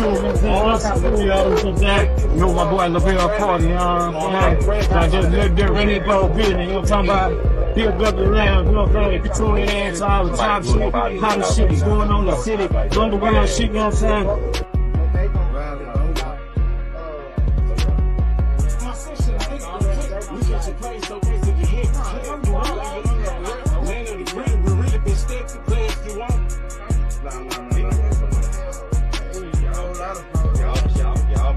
If you want to learn the work, though, we about to ask you no kick no play. Cause this nigga really live. If you want to learn the work, though.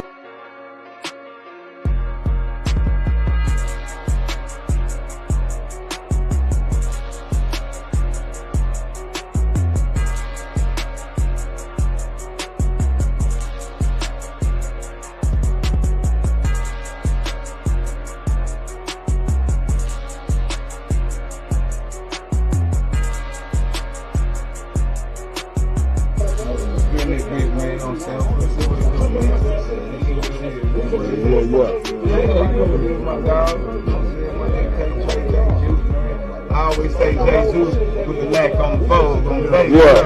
That's what I say, you know what I'm saying? That's how far I go back. Whoa. Yeah, man, yeah, real true D let this shit take a little on the center go, baby. He took it back to the 90s. Come on, early 2000s. Real Dallas baby. I was cooking for a head all the time. You know what I'm saying? Every time I went to the liquor store, you know what I'm saying? You know what I'm saying? I see that hustle, you know what I'm talking about?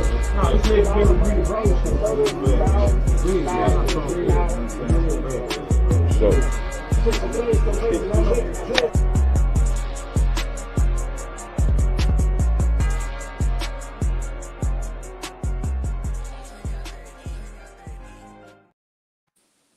Man, we sent the link out, man. I hit Chris and told him, man, hit the link, man.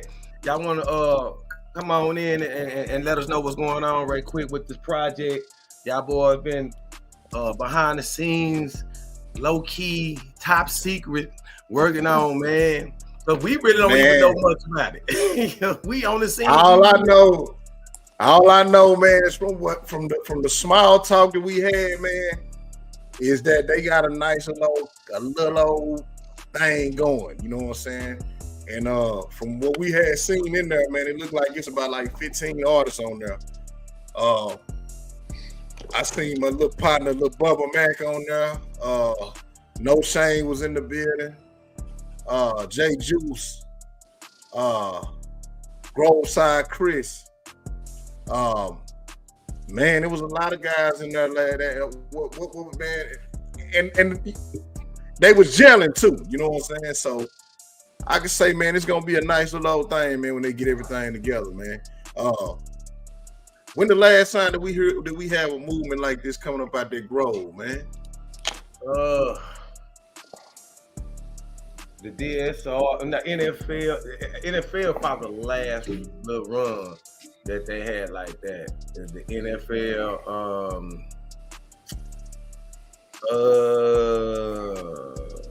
just like I don't know, man. Probably is NFL though. Probably NFL. Yeah. T-Man, yeah, my bad, T-Man. T-Man was in the bill. Go on, hit the link, man. Shit, Go on, hit the link, T-Man. Hit the link in. To get you in, man, real quick. We drop the link, man. This the link right here. Man, what more? Ain't nobody backstage, man. Come on, and cause we don't really know a lot about the project, man. You don't know who it's supposed to still be some more people on there when y'all gonna do the video shoot. Y'all gotta come on and tell the people on what's going on, man. Yeah, man, y'all gotta come on in, man. Let us know what's going on. But from what I see, it was real dope up there, man. Just like it was live, man. I like the whole atmosphere, man, on what them boys got going on, man. To get a whole side to come together like that, man, and ain't nobody hesitating. It's like them boys was getting on the phone, man, and dudes were like, man, they pulling up. You feel me?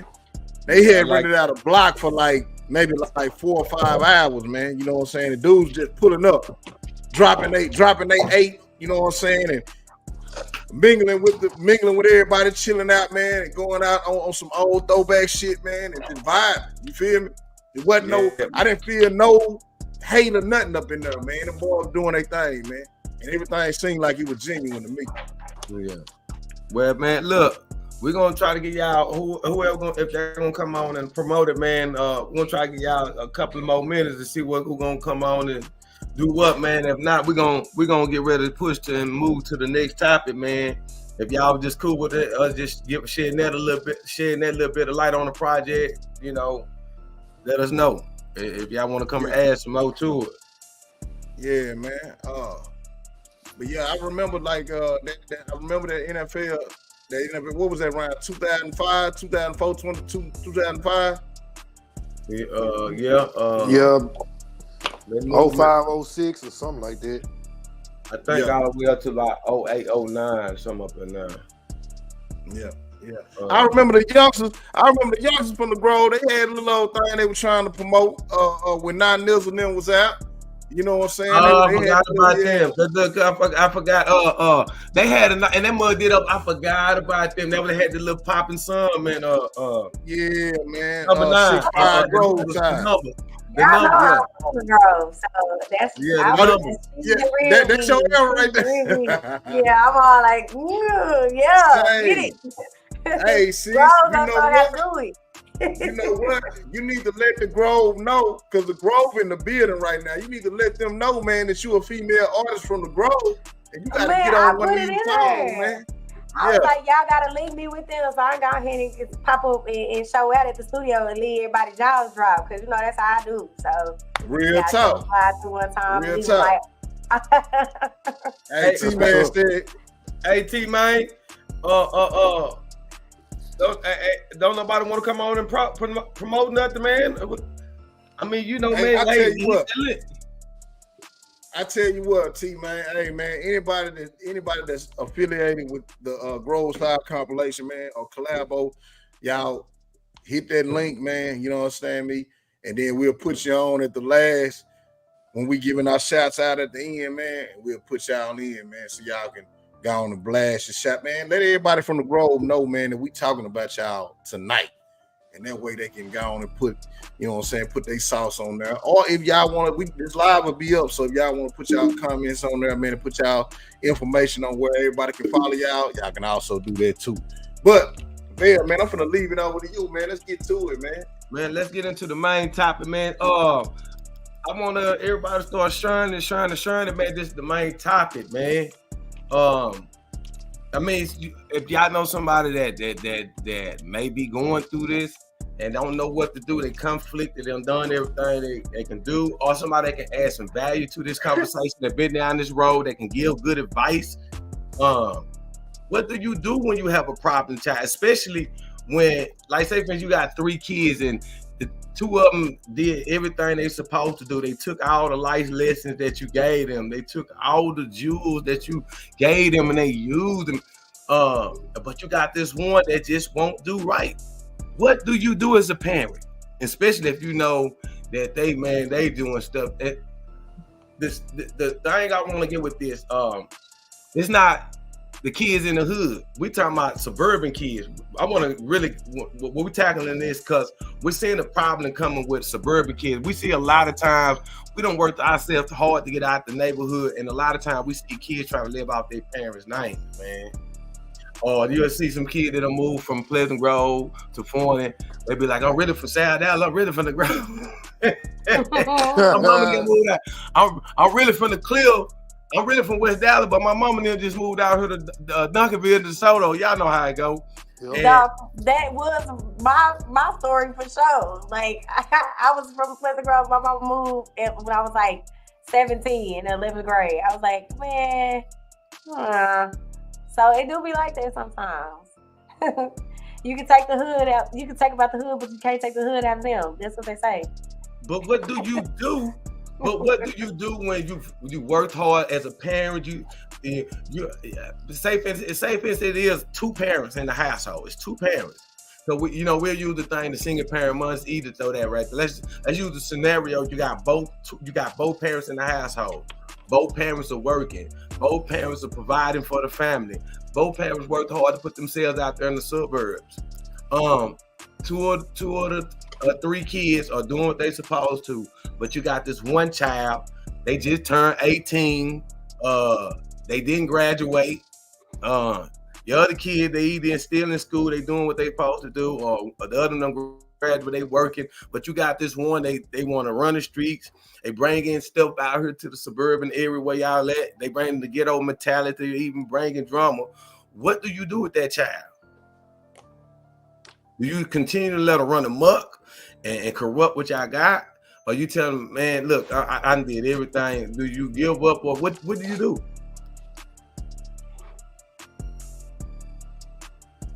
Anybody?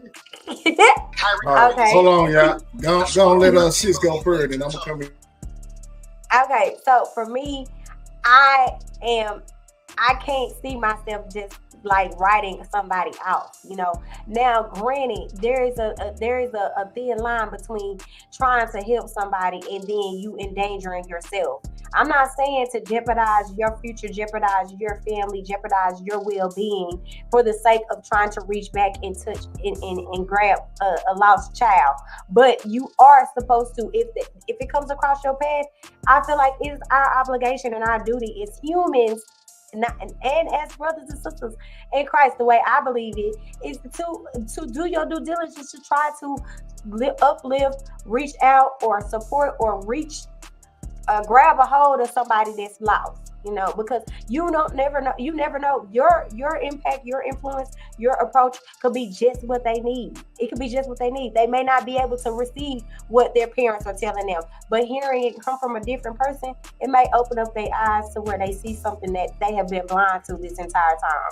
So for me, I'm not going to just write somebody else as a lost cause. Now, I'm not going to jeopardize my family, my well-being in the process of that, but I am going to do what I can, do my due diligence to love on and support and speak life into and speak encouragement, because it's already enough things that are set up in the world around us on a daily basis that are here to drag us down mentally, to keep us with that inferior mindset. So I can't participate in writing nobody off. I won't. Right. Candace, what's going on, Candace?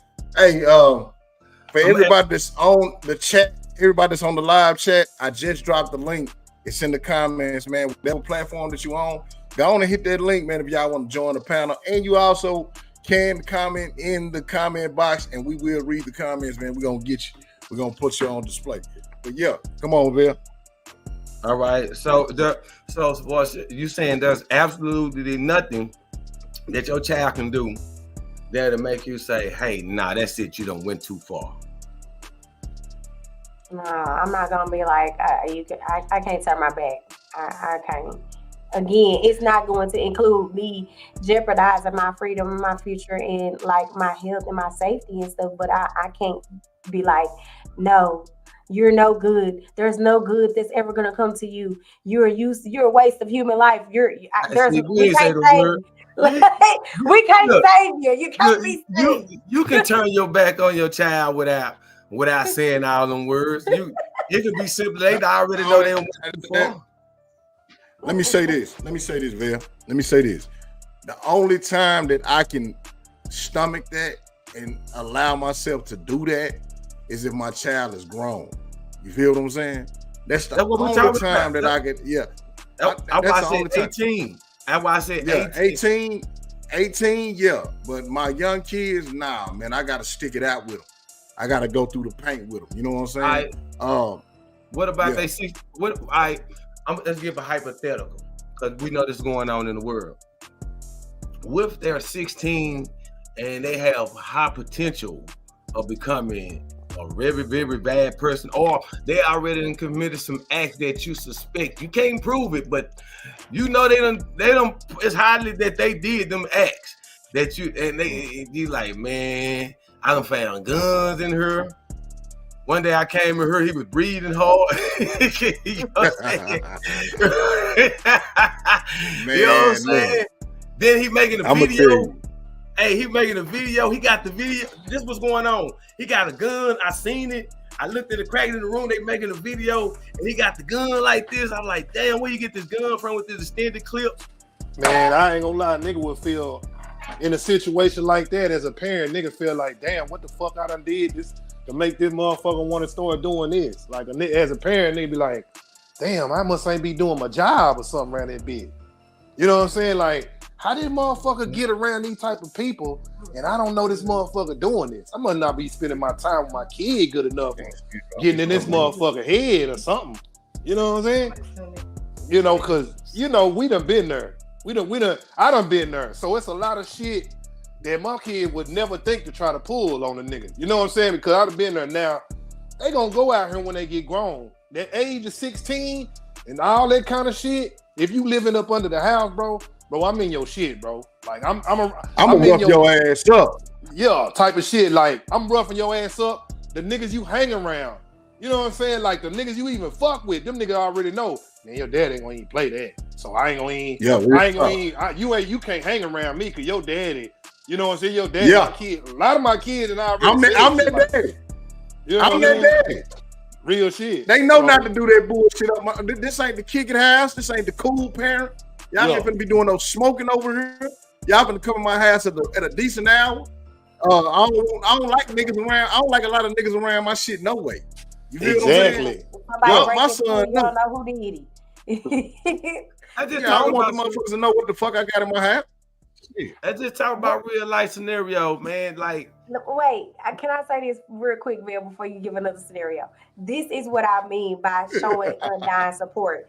As you continue to show support for your child, depending on their actions will determine what your level of support is going to be. Like, okay, I'm going to give you need somewhere to stay. Then you start disrespecting my house. Now I'm going to help you find somewhere else to stay. Like, I'm not going to be like, get out. You ain't got nowhere to, my support is going to change, but I'm still going to support you, but I'm still going to adjust you. So like, okay, you can't abide by my house rules. Guess what? We finna get you on the phone with some shelters or something. We finna get you on the phone. We finna get you applied for Section 8. We're gonna get you some type of assistance because you need to be on your own. I'm finna get up out of here. Yeah, you know what I'm saying? I'm gonna help you find your own space because you can't follow what I got going on. But I'm not gonna be like, I don't care where you go. You know what I'm saying? You just got to get the hell out of here. I can't do that. You know, so my support is going to change. I'm going to still support the child as best as I can, but my support is going to change. You keep going back and forth to jail, guess what? I ain't going to put no money on your books the next time. I'm not going to put money on the phone for you the next time because you need to learn. Yeah, I support you, but now my support has to change because the support that I'm giving you is not being conducive to you changing your behaviors. So now I have to change my approach and my support. So that's what I mean by not turning your back. I'm not saying every beck and call, every time they do something shady, just be there for them no matter what. But adjust your approach and your level of support pertaining to how it's going to impact your household and how it's going to impact you subconsciously. You know, like I can't consciously be like, I'm going to support you and knowing that you killed somebody. I'm gonna be like, bro, what's up with this? I can't get down with that. We need to figure something out for you. Let's help you sort it out. What's your next step? Your next action's gonna be, because it ain't gonna be what you continuing to do. Not here, you know. So Whoa. you gotta adjust your support. And I feel like that's where we sometimes mess up. The single mama does mess up, because I got family members where they will continue to support no matter what. The same things continue to happen. People continuously going in and out of jail, and the same support is there. Paying for lawyers, paying for money on the books, paying for the phone, paying for this, paying for that every time, and it don't change. Nah, me, I'm finna change it. I was helping you get your lawyer the last time. You went to jail again, bro? Oh no, I don't got it this time. I can't help you anyway. You and know? the sad thing about it, there's some grown ass people going through the same shit with grown motherfuckers. Yeah. Hey, we got a comment. We got a comment in there. We got a few comments in here. We got man. a whole bunch of comments. Yeah. Got a paragraph in this motherfucker. Damn. Hey, you got that's a lot of paragraphs in this motherfucker. So look. It's good topic. Yeah, Nikki, three of us do have teenagers in between the ages of 15 to 18. Yeah, so yeah, and they still at home. I'm the only one. I'm the only one that I'm late bloom. I got a toddler. I haven't even got. But you got nephews. You got nephews or something. I got nieces and nephews. Okay. Yeah. Okay. All right. But it's still here different when you're a parent, though. You know what I'm saying? I'm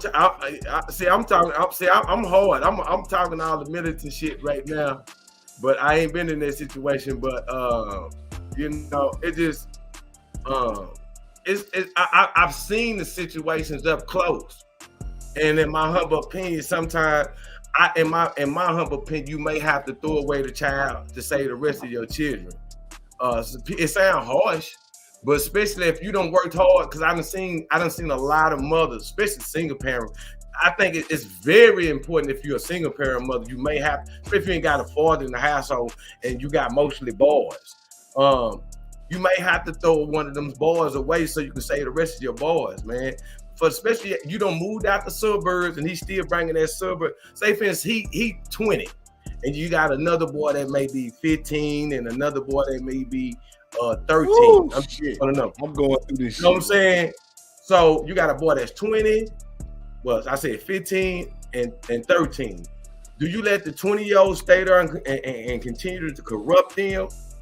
Or you make a sacrifice, say, I love you, son, but you can't come back here no more. I don't have guns. You still smoking in my house when I told, but mama ain't got nowhere to go. Hey, you know you can't go over there with your daddy. Your daddy, he you know how he is. You know what I'm saying? But mama, I ain't got nowhere else to go. Mama, hey, ain't nothing on me. It ain't on me. You can't. So do you let the street? And then you hear about something happened to him. You know what I'm saying? You're gonna feel guilty. But what do you do? Sound like some Meech and Terry shit on the BMF type of shit. You know what I'm saying? That's what I was just saying. Like, you gotta adjust the way that you will assist that child at that point. Like, okay, I don't want you to stay here, but I don't want you to. Look at that, my mom, because you said he a 20-year-old. You call him a 20-year-old child. I'm saying like your child, because you birthed them, not like child in age, but I mean child as your person that you birth, you carry. Okay, your child. This is what I mean by that. I don't mean necessarily child as in their age. I'm talking about, like I said, if they are bringing trouble to the home. Now, see, I done already talked to you about this. This is not going to work. We're going to have to find another solution for you. At that point, that's my level of help for you. That's my support for you. I'm going to help you find somewhere, because I can't have you here. You are refusing to follow the rules. You are refusing to make adjustments that I've requested that are required for you to be here. Then let's find you somewhere else to go. When I find you when we collectively work together, it's not going to be me finding it. You're going to have to look too. I'm going to help you. I'm going to help you find the resources that you need. But at that point, if whatever happens from that, okay, well, hey. Man, nigga had 18 years been telling and showing nigga. Bro, that's a long ass time, bro. You ain't got it by time then? Bro, the train ain't gonna keep, we ain't stopping, bro. This whole keep going, man. You'll figure it out when you turn, 20-something? You'll figure it out when you're about 30. Don't blame I gotta me, put though. this link. Hey, y'all, I'm gonna put this link back in the comments. Yeah, boy, we got them coming in. Everybody want to jump in, man. They coming in, man. Hey, y'all hit the link hit the link in the comments. You don't have to put your face on the screen. You can take your screen off and we can just hear the audio. Y'all hit that link, man. Whatever platform you're looking at it on, hit it right there, man, and then come on in. All right, y'all can continue now. I just had to put that out. For the fellas, me and QD talked behind the scenes. Him and my partner kind of almost had a similar situation. I had a partner that went to prison. He was gone for a while. When he left, his boys was like 7 years old. He had them kind of like back to back almost. And when he came home, they was 17 going on 18 years old. You know what I'm saying? So now he been gone for almost 10 years. 10 years going on 11 years. They 18 going on 18 years old. We haven't had a chance to have a relationship with them. He trying to build a bond with them. They playing on them. You know what I'm saying? You been gone, so just buy me stuff. You know what I'm saying? Damn. But you're not respecting. But they not listening to none of the stuff he telling them. Now they 18. What can I really teach my son? I see my son them going down the same road I'm going. How do I really preach to them and tell them something? Man, you been gone. Then not only that, the mama been talking bad about me. You know what I'm saying? Like, so how do you get to? Do I just like, man, fuck it, I can't save them, or do I just keep on trying to beat something in their head? But they feeling like, man, you was gone all this time. What can you tell me? As a man, as a father, do we just say, man, I'm a step back and just let my son then crash and figure it out like I did? Or do we keep on trying to get to them when they up in age and they feel like, you know, I'm a man now? Man, you can't stop trying though. You can't. You gotta stay in there. You gotta always try to tell them. You gotta always talk to them. Now don't never to the point not talk to them, even when they get stubborn. You know what I'm saying? Because niggas get stubborn, man. You know, eventually in time, it might take 10 years, 5 years. They might go through some shit. As long as they still alive, you can still talk to them and reach it. And they might, somewhere down the line, they probably gonna change. Like, damn, daddy, I knew you were trying to tell us and this and that. You know what I'm saying? Be like, I was trying to tell you so you wouldn't have to go that road, but everybody got their own journey on road. You know what I'm saying? They road might not be as devastating. It might be worse. You know what I'm saying? It's just a life of choice they make. But the dad, if he got a kid that's in the age like that, there's no age limit of talking to nobody, man. You know what I'm saying? Like, I still listen to people that's, you know what I'm saying, older than me or whatever, bro. You know what I'm saying? That done been through some shit. You know what I'm saying? I'm not going to turn the earth. You know what I'm saying? Just because they wasn't in my life. It might have been a reason why they wasn't in my life. I can't judge that. You know what I'm saying? But if they telling me something right to keep me from going down wrong, you know what I'm saying? That's up to me to make the choice on receiving it or not. You know what I'm saying? And then the consequences is, shit, you either gonna reap the consequences for not receiving it, or you gonna reap the consequences for doing the right thing. You know what I'm saying? Well, we're finna get to the hard part now. Hey, we got a caller, man. We got a caller. We got a caller, y'all. We got a caller. We got up in there. Carlos Denario, let's go, man. What's going on, my brother? What's up, man? It's your boy Jay Juice out there, Grove side, man. We trying to tap in. We having technical difficulties, you understand me? But we represent the Grove, man. We feel up in the studio. I got that boy Grove side Chris right here. What's happening, man? I'm talking about. What's going on? Yeah, man. We trying to get this technical part together, man, and put y'all on the screen so we can get everybody on. You heard? But Grove side, Greedy Grove, we working on something. You heard? Yeah. Hey, look. Yeah. We got the main topic going on, man. Look, we're gonna come back at the end of the show and do it, man. Okay, we'll tap in then. Yeah, tap back in. Already. Welcome to the Grove. We'll be back. Already. Yeah. That was Jay Juice. But yeah, man, y'all make sure, man, y'all hit that link. I'm finna put it in the comments on Facebook, man. And y'all can continue, man. I'm finna get into your comments real quick. Man, I had somebody asked me something. I lost my train of thought or my point I was finna get to or whatever. But Poison, like when we're just talking about just real talk, let's get to the hard part of talking about like for what do we do? Say for instance, we really trying to build a community, man. A community where our kids have a chance to grow up better than what we grew up in. In this community that we living in, we got these principles and these standards that we living by. We had this thing. I think a lot of times what we're going wrong in the Black community is that we all want good, we all want better, except when it comes to the person in our household. Like say for instance, no one wants to stay next to someone that breaks in half. You know what I'm saying? Like it's like, man, if you gonna break in my house, that's all you think about. You can't even leave home knowing that somebody is probably gonna break in your house.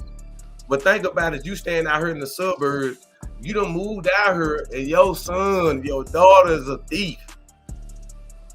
And say for instance, in some houses, y'all on the WhatsApp, y'all got the this was going on real life shit. Y'all got the Ring camera and it's popping up. Somebody broke in my house. You look on the Ring camera, man, that little show look like my son. Damn. You know what I'm saying? This show look like my son. You know what I'm saying? And you know this your son. No, everybody know how they kids look. I'm telling the real life story. Fuck it, I don't give a damn. But it say, look, they stay out here in the suburbs. This ain't no hood shit. These is kids that stay out here in the suburbs. You know what I'm saying? They knew this they kids on the app. And the shit that they brought back that was in your house was stolen. Do you put your kid out? You just keep on hiding the shit and help start corrupting the suburb where y'all moved out here to. They don't have no reason to be doing it, but they doing it. What do you do? Right. You definitely don't support that because that's the reason why his mind is like that now. Hold on. I wish we had a reminder. You said you never stop supporting them. No, I said you don't support them. I don't said your support that supposed situation. To change. Your support is supposed to change. Yeah, I'm not gonna support you stealing. I'm not gonna have you harboring stolen products in my crib. No. So now my support of giving you somewhere to stay, that changes. Now I gotta support you in a different way because no, you're not respecting my home. So no, I can't support you that way. Mama, where I'm gonna go, mama? Mom, I ain't gonna do it no more. Mom, come on, mom. That would even me on the camera. Be like, where my damn belt at? Where but man, that probably was you when you was little for real. Why you playing? I'm just saying, look, everybody know how they kids is. So I set the scenarios up, but y'all coming back and contradicting yourself. But let me say this. Let me chime in, man. Let me chime in, man. Because you've been getting the ups on them while I've been handling all this other shit. But look, getting the ups on who? Yeah, he over here going in, ain't? But look, this is what I got to say, man. As a kid, man, an adolescent, man, if that's my kid, I'm not gonna give up on that kid, man. You know what I'm saying? I'm gonna try my best to give them the right guidance. You know what I'm saying? And when a kid, man, and sometimes it all takes to where a kid might not be receptive of you giving them that advice. It might have to come from somewhere else. But what I would do, man, I would take it to the necessary steps I need to take it to get my kid to, like, man, if it's some programs out there that I need to put them in, to get them busy. And then also what I need, while we got all these people on this live right now, this is what we got to do as a Black community, man. We need to start getting back in everybody else's business. You hear me? We're not minding our own business no more when it comes to our community. You feel what I'm saying? Because when we was growing up, it was about a village. You know what I'm saying? And everybody, right? I know damn well I can't go with Mr. Johnson them had doing no bullshit because he gonna whoop my ass and then he gonna tell my mama ain't gonna have no problem with Mr. Johnson whooping my ass because he know I was in the wrong. You feel me? And then, like, if I see these kids, man, we couldn't even be in the neighborhood skipping because we know these parents that work at night, they're going to be at the house in the daytime. And we know we can't be around there because they're going to go tell our parents. You feel what I'm saying? And that's what we got to build in the Black community. Again, we got to get a village back going, man. That's the only way that this type of shit will stop. And we can't be scared of these kids no more. Like everybody's scared of these kids, man. I whoop one of they motherfucking heads. You understand me? I don't give a damn how many sticks they got on. I'm willing to die for this shit. You know what I'm saying? Because at the end of the day, man, this is our community that we gotta take our community back. You feel what I'm saying? We can't be like, nah, man, them little motherfuckers, they already gone. They gone. I ain't gonna tell them nothing. Nah, we need to start telling them because ain't nobody, everybody running around this motherfucker scared. No, man, we can't be scared of these little motherfuckers. We got to get up in their shit. And that's the only way that this shit gonna work, man. That's how I feel about it. You know the sad thing. Hold on, we got QD, this Miss Watson. Hold on. We got a caller too, man. Miss Watson, I've been waiting on her to call in. Come on in, Miss Watson. Hey everybody. Hey. Hey. Hello. Hey, I'm great. Now, y'all, let me tap in with y'all about this because this is a sensitive subject, okay? The twins, my twins, I had a camera set up in my room, everything, and I'm noticing that my camera is offline. And I'm like, what's going on with my camera? Look and see, these kids done cut the breaker box to cut the camera to go in my room and steal some money. Damn. Rambling for money, rambling for their phones I done took, just doing whatever they want to do. Smoking weed, skipping school, like they don't want to be great. So what was I to do as a parent? Do I continue to let you come in and disrespect my home? Do I let you come in and stress me out? Do you worry me so I can't sleep? Am I worried about somebody knocking on the door saying your kid is dead? Am I worried? You know what I'm saying? Of course I'm worried. I want them to be great. I've been through enough for all of us, so y'all don't have to go through it. But then the kids feel like they just want to do what they want to do. They want to hang out with the wrong people. They want to get involved with the wrong stuff. So I feel like, why should I stress myself out and stroke out when you kids don't give a damn? Right. It's a hard thing to worry about. If I can't trust you, if I can't know that you respect me in front of me and behind me, what am I supposed to do? Wow. Now, Bill, you want to start because she on. What you want? I just want to read what it say, man. Ephesians 6, chapter 6. Verse 1, children, obey your parents in the Lord, for this is right. And let me see it. Exodus, everybody know this one. Honor your father and your mother, that your days may be long, and you land that the Lord your God is giving you, man. Come on, brother. Like, when do you give it to God? Like, when you don't gave your child all the Jews. You gave them all the resources. Like even God gave up on people. Let's just keep it a real guy. Hey, bro. Man, look, I'm just that saying. Was the first, that was the Old Testament. That was the Old Testament. He wiped everybody away. He was tired of it. He wiped everybody away. Hold on. If we want to go into the Bible, Jesus said, I came not to change the law, but to fulfill it. If we want to go into all the Bible, ain't nothing changed. We can't do no more than what God does. God give us tools, all that to be successful. And if we don't use the tools He give us to be successful, He washes His hands with us. He don't just like keep on teaching the same thing over. He eventually spank us. And sometimes we gotta do. Sometimes I think a lot of times we don't realize how much we hurting our kids every time we keep them in our hands. You got that. Sometimes you gotta just like, hey, I done everything. You gotta trust in the Lord at this point. You don't get what else you gonna do? You gonna keep on telling the same stuff over and over and over and over? Hey, look. I wish Miss Rush the screen y'all knocked out. But hey, Miss Watson, this is what I got to say about that situation, man. With those kids, man, what I would do with them, I don't know if you at the house, if you're a single mom or not, but if you are, you know what I'm saying, man, there's programs that you can put them in, man. But I just can't give up on a kid like that. You know what I'm saying? If it's a possibility, man, maybe they have to go to boot camp or something, man. Maybe they have to get a dose of reality. You know what I'm saying? Miss Watson, hey, let me ask you a question. Are you single at the house?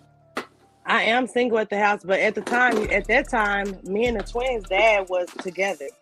But it seemed like our relationship broke up because they both started playing us to the middle. I felt like he was too hard. He felt They like I do was that. too That's passive. how these kids do. So we ended up breaking up because it was like we couldn't see eye to eye. But then once we broke up, we realized that it was the kids that was keeping the confusion going. It was deep. Yeah. It was deep. Yeah. So you were being, And so you then- feel like you were being passive in the beginning?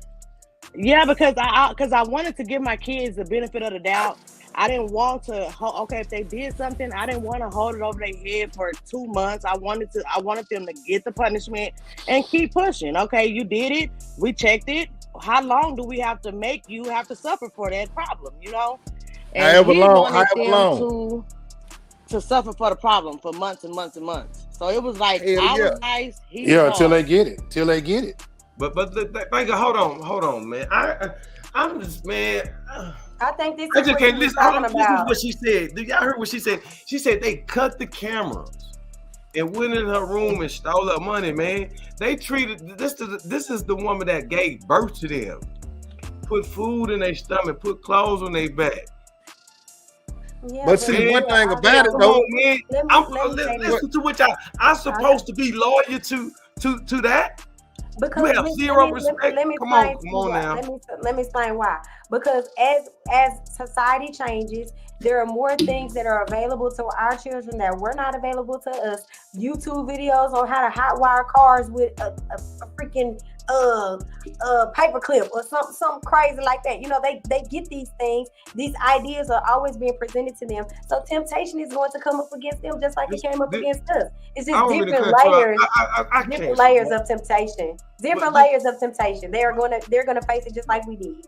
But see, this right here, man, and I hate to sound like a male chauvinist or bias. This is the very reason why it is very, very important that we have a strong man in the house at all times. Because the thing is, a mother is a natural nurturer. It got to have that balance. You know, you have to have that balance. And if you have a strong man in the house, I don't give a damn if they under 18. It can be you can get it under control. But if you ain't got no strong man, a mother don't know how to do nothing but keep on loving. But See, a see, man gonna be firm. the thing is, in their household, man, the man was being fair, and Miss Watson, what her dilemma was, she was being passive with those kids. See, them kids, man, what they'll do, they'll try to play y'all against each other. You feel what I'm saying? And what y'all need to also do, man, as parents, y'all gotta always get in the huddle together, man, and be on the same page when it comes to these kids, man. If I say, hey man, if I say, man, they on punishment for 6 fucking months, man. The mama can't be passive about that shit. She got to go with what I say. It's the only way. It's the only way that it's gonna work. You feel me? It's the only way it's gonna work. Because if she not on the same page when I'm gone, oh yeah, they ain't on punishment when I'm not there. You feel what I'm saying? But if she with the same plan that I done came up with, that's how we gonna build structure, and that's how it's gonna work. You feel what I'm saying? It can't be no one-sided thing. Hell no, we gotta. In order for you to make this shit work, man, both of the parents got to be on the same page. Real shit. You understand what I'm saying?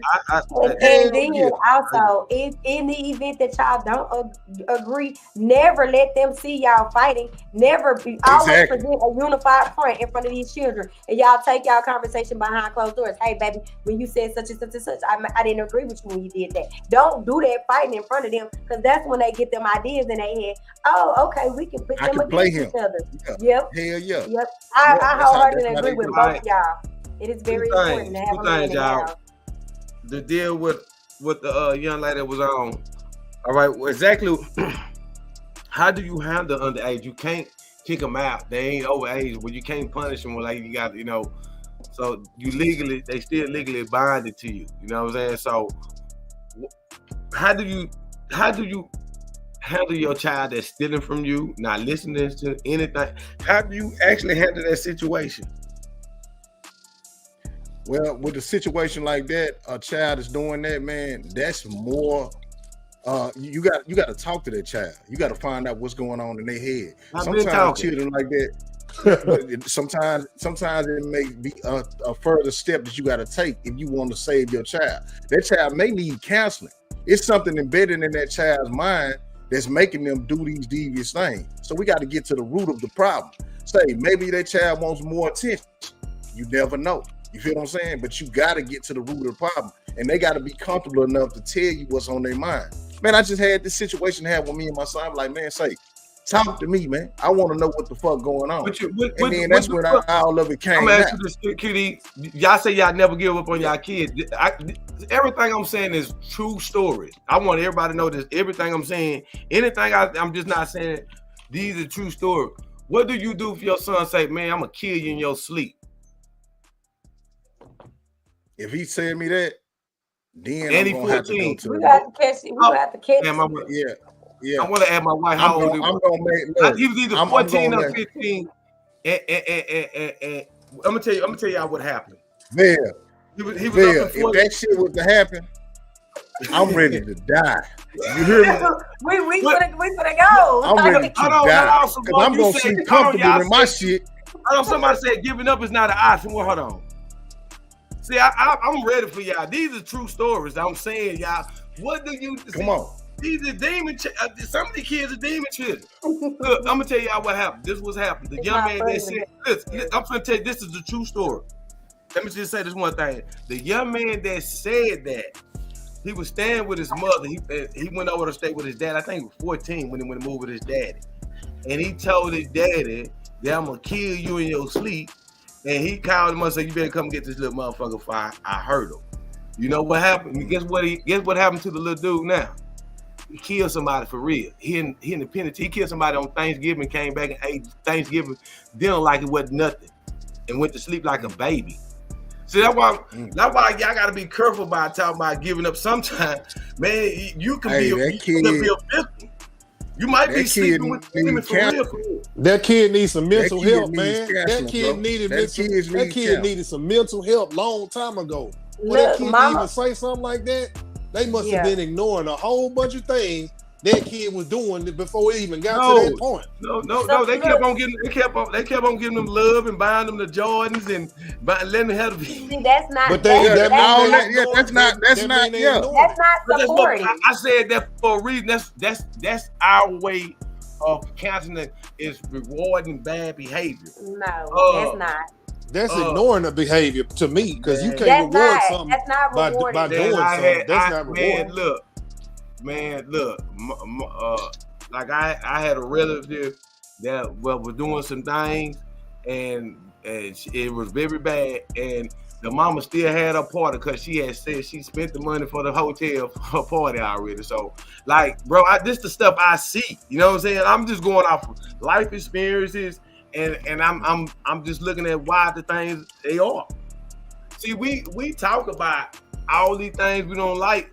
But we don't look in the mirror and say, "Hey, man, this happening right here in our life, man." And it's just a real life thing. We got to be straight across the board. Really, like when I'm talking about when giving up on our kids, I really mean grown up. Of course, we don't give up on our kids when they really under nothing. Oh, it really not even 21 actually, but in real life, man, we got some kids out here. They on a totally different level. A lot of time when we was doing bad and doing wrong things, it was circumstance. A lot of our mothers was on crack, and we was single parent home. We was forced into lifestyles and choices. You know what I'm saying? But today, these kids don't have no reason to be doing the thing they doing. Parents are working hard. You can't do two of the things. You working hard. You stand out here in the suburbs. Your mama got a $400,000 house for you to stay in, man. And you over here got a whole goddamn E9 with a switch on that motherfucker. Don't know. And she at work. She don't know what the hell you got going on. He at work. Your father don't know what man, you here making videos. You know what I'm saying? Like, you on demon time for real. You trying to catch your body. Right. Just can't be naive of what's going on, man. As parents, you just can't be naive of what's going on, man. That's all I'm saying. I also feel like as parents, have this concept.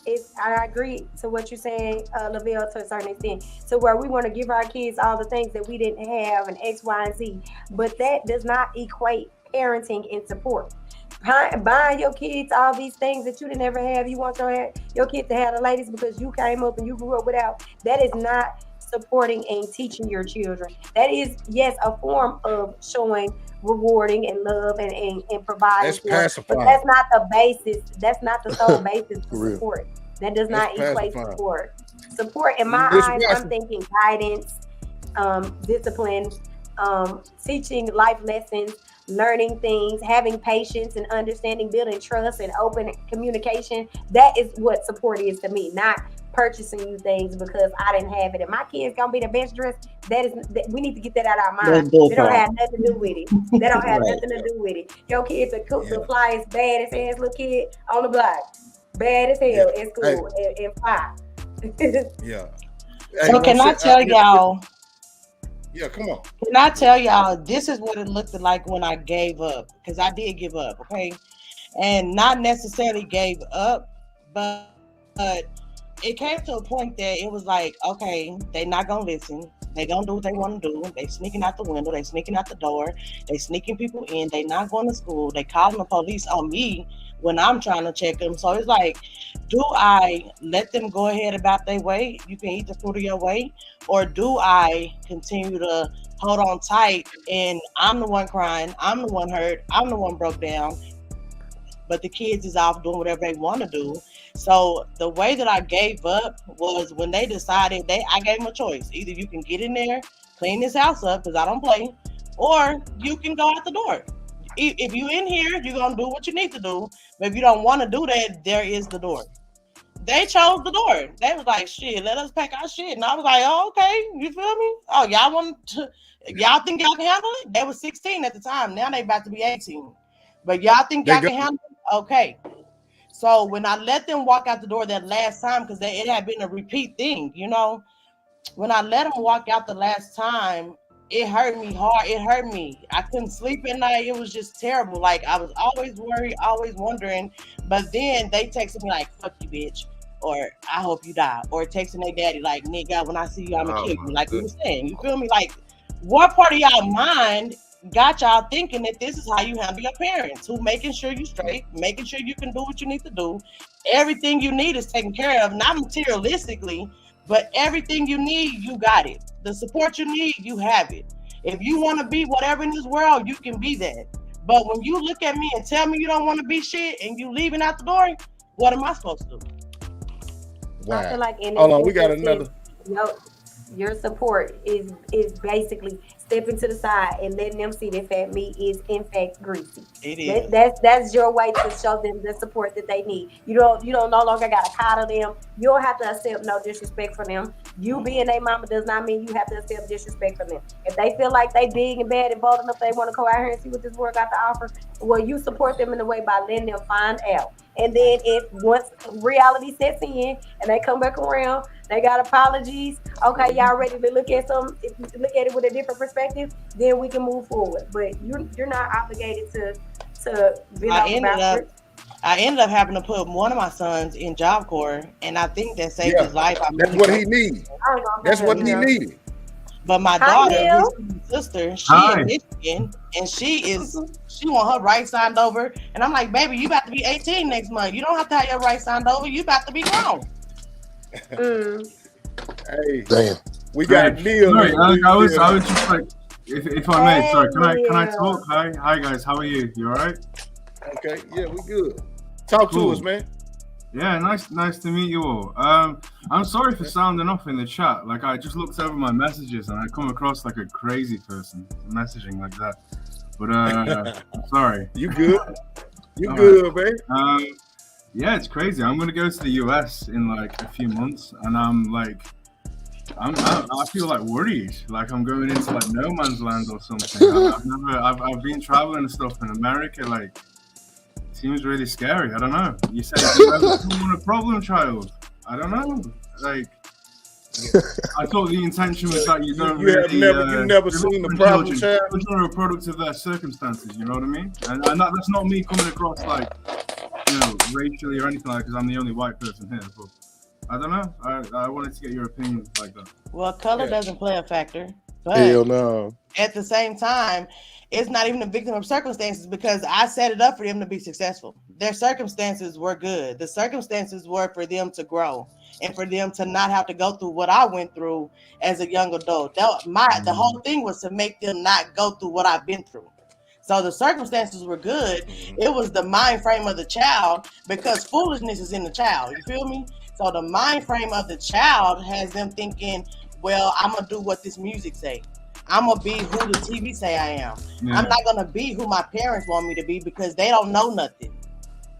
You know, so it's not always the circumstances of the child, but it's also what the child wants. The child has a mind of their own.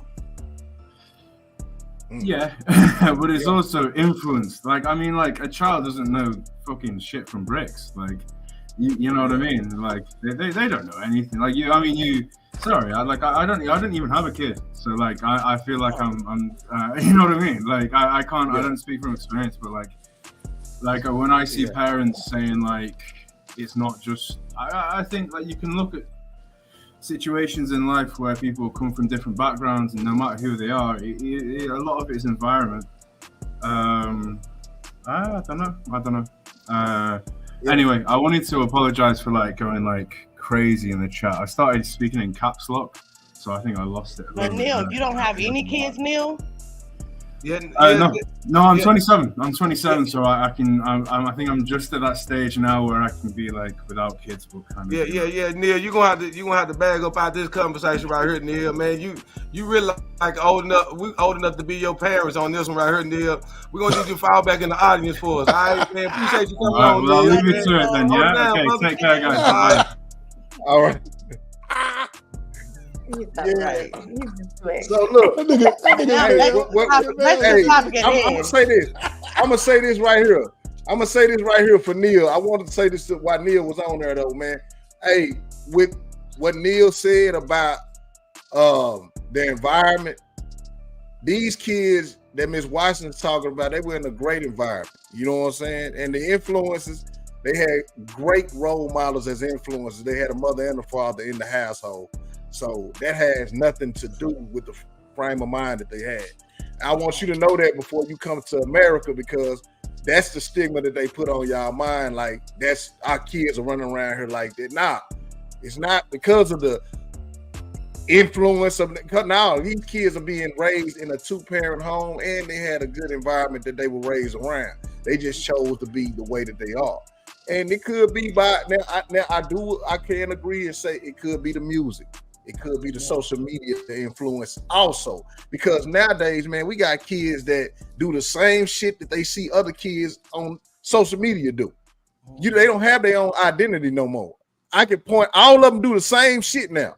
Like when we was growing up, you can point out who was from where, how they grew up, but everywhere they trying to thug. All of them are trying to do, everybody's holding sticks, everybody want ops, all these female, like it's like that now. You know what I'm saying? Miss Watson, with your situation, I feel like those kids supposed to, man, I would have took their ass, put their ass in Job Corps, boot camp, you know what I'm saying? Any type of program that to get them away from that and take them fucking phones away from where they don't got no influence on nothing. You know what I'm saying? And shit, man, but I feel like they needed to go off somewhere, man, maybe Job Corps or boot camp, and that probably would have saved. And you know what, I cried. And QD, I cried so much because I was asking the system, the government, they had been to jail a couple times and shit. So I was asking them, like, what do the parents do when they need help? What are the resources? What can y'all do to help me? Y'all see my kid is going down the wrong road. Let's get boot camp. They didn't have no resources for the kids. They got them. I'm telling you. I'm gonna shoot you some shit. Yeah, they got them. I don't need no more. They about to be grown. This is that $450 billion. They give us. Like right now, America. If America gave me $2 billion of that $450 billion that we giving away from people that don't stay, I promise you, like just in Texas alone, I could have some stuff orchestrated and set it up overnight. But that ain't the case. I mean, that's why it's on us to fix it. Ain't nobody gonna fix our problems but us. And that goes back to what QD was talking about. You know what I'm saying? We the time for being silent. If we say we want a better community, we want something better, not just for your kids, you got to realize you got legacies that live on, your grandkids, your great grandkids. Don't you want a nice place for them? Don't you want it's all about building a heaven here on earth, man. True enough, we gotta die. We don't know what happened after life, man. But you want to make things as comfortable as possible, not only for you and your kids, but for your grandkids and so on, man. Some of us are so selfish. We live in our life and we move the way what makes us happy. We don't even think about the well-being of the kids, and that's what a lot of times what happens. You move them kids out there to the suburban area, you think that you're getting them away from the troubles in the neighborhood. You never dealt with the mindset first, because that's all that's happening. The mindset is moving out there to that nice place. You got to get a nice place in your mind first before you go any goddamn where. Yeah, that's why this shit is spilling over in suburban areas, man. My mama moved us to the suburban area, and she thought it was gonna be the good area for us. You feel me? And went right over there. I was 17. My baby daddy got killed. I got into the most stuff I ever got into in the good area. Yeah. Same thing with me. My mama moved us out of the Grove to the Soto. My little brother got into all kind of trouble. All kinds of trouble. So that's where So it's not the area. So, We got to change the mindset, man. Like Vail just said, we got to change the mindset, man. Us moving away and trying to run away from our problems, hell nah, we got to deal with that shit head on. You know what I'm saying? And like I say, man, we ain't minding our business no more. We got to get in there. You know what I'm saying? If we I agree with that too. We got to get up in there, man. You know what I'm saying? Hey, man, you see that little kid across the street and they doing something wrong. Hey, man, where your mom at? As a matter of fact, let me get her on the phone, let her know you skipping school right now. And once they know that they got that type of infrastructure in their neighborhoods, a lot of shit will change. You know what I'm saying? Because that's what we grew up on, man. We had to go on a whole other side of town to go rob and steal and all that shit, because we know we can't do that in our own. You know what I'm saying? Yeah. So, man, it's about the village again. We got to get that village structure again. So let's do a poll. Everybody parents on her. So is there any ever time do you give up on the kid? I would say no. I'm gonna say you don't give up, but you let them your support. Experience it. I let them experience it. I didn't give up, but I gave up the stress that came with it. But I didn't give up. I just let them have the fruit of their way. Yeah, that's what I was saying. Adjust the level of support that you were giving. You know, if they want to continue to go down a certain path after you've done giving your certain support, your guidance, you just sometimes at some point you gotta let go. Take the training wheels off. Let them get out there and get skinned up. Once they get skinned up, get a couple bruises on them, they'll see and understand. How many times have us all on this panel reflected something that our mama said in our head that we didn't understand at the time she was saying it? Was like, man, whatever. But now as we are grown, we like, man, I totally understand where she's coming from. The same revelations that we have, I hope that they will end up reaching those same revelations at some point as well. But we were hard-headed. Our parents ain't give up on us. You know what I'm saying? So we can't do that. Hey, I want get in the world of trouble. My mama ain't give up on me though. I wanted to say something about the raising the village situation, man. And man, you know, it does take a village to raise the children, but we got to make sure the people that's within the village are willing to let this situation happen, man. Because some people don't even like you telling their kids nothing, man. You try to tell their damn kids something, and you know damn well the kid ain't supposed to be doing what he's doing. The parents act like it's a problem with them, and that's just a. Because I ain't gonna lie, I almost got into a dispute with a parent, man, because their kid was doing wrong, and I tried to tell the kid, look, you don't need to be doing that. The parent got mad at me and tried to say, you don't need to say nothing to my kid. I'm like, damn. See, I wasn't trying to go Oak Cliff on you. You know what I'm saying? Because you the problem now. I don't even look at the kid no more. I'm looking at you, the problem. You know what I'm saying? We see where it came from. Do it make sense, yeah. yeah, we see where it came from, and that's the problem. That's the problem, bro. That's what we got. We got a lot of parents that this shit that do that. You know what I'm saying? And they take up for their kid, man. And you They know don't this want little nobody else- motherfucker they don't bad want- than the They motherfucker. don't want nobody else to hold their kid accountable. Yeah, type Right. of shit. Right, and that's why the teachers has lost touch with these kids, man. Because we got these parents that's gonna come to the school. I know my baby and all that old extra shit now, man. We So know what's you the know this solution? little motherfucker bad. What's our solution? But the solution is the parent. That parent is not letting the parent is not holding the kid back from correction. So evidently, that parent need to be held accountable for the correction that need to go on. But let's go back to the what's called at the beginning of the show, man. Before we wrap it up, man, because we got to wrap it up. You got 3 of your kids. 2 out the 3 doing what they supposed to do. That 1. What do you do? Do you continue to let them run amok? Y'all said don't give up. But what do we call giving up? Or Be like, this one right here is a little different. By giving up. The third one's a little different. Okay, we're gonna look at it like that. The third one is a little different. We're gonna have to handle the third one in a different way. I understand the other 2 got it, but the third one just a little different. Gonna take a little more longer, a little more time with this other one. You know what I'm saying? And that's okay. Yeah, that's life. You know, that's life. You know what I'm saying? Now I told y'all about 2 of my kids. Those are the 2 that I was having the trouble with. I have 5 kids. My youngest is 14, okay? And when he seen these other 17-year-olds doing this, doing that, I'm truly grateful that he had a strong mind, that he didn't fall into what they were doing. Instead, he would come to me like, Mama, I know you're tired. I know they're stressing you out. Like, he had his own mind to where he knew what they was doing was the wrong things to do. Man. So I was really grateful for him being able to stand on his own intelligence and knowing that what they're doing, son, is not the right way. Hey, and you know that child that's very, very, that child is very lenient to your heart. I mean, I'm really saying this because that child that understand, they got that feeling, that has that notion to know you going through, you got to pray for that child just as much because that child is mentally strong. God has chosen that child for a mentally strong situation. And that child might go through some things that the other kids might never go through just because when somebody holding the weight down, somebody got to be praying for that person holding the weight down. You know what I'm saying? Because they go through stuff too. They gonna go through a whole different channel of life that you might not understand, but you still got to hold it down for them because they holding it strong for you. And what I'm saying, even the strong get weak somewhere, sometimes. You know what I'm saying? I would agree.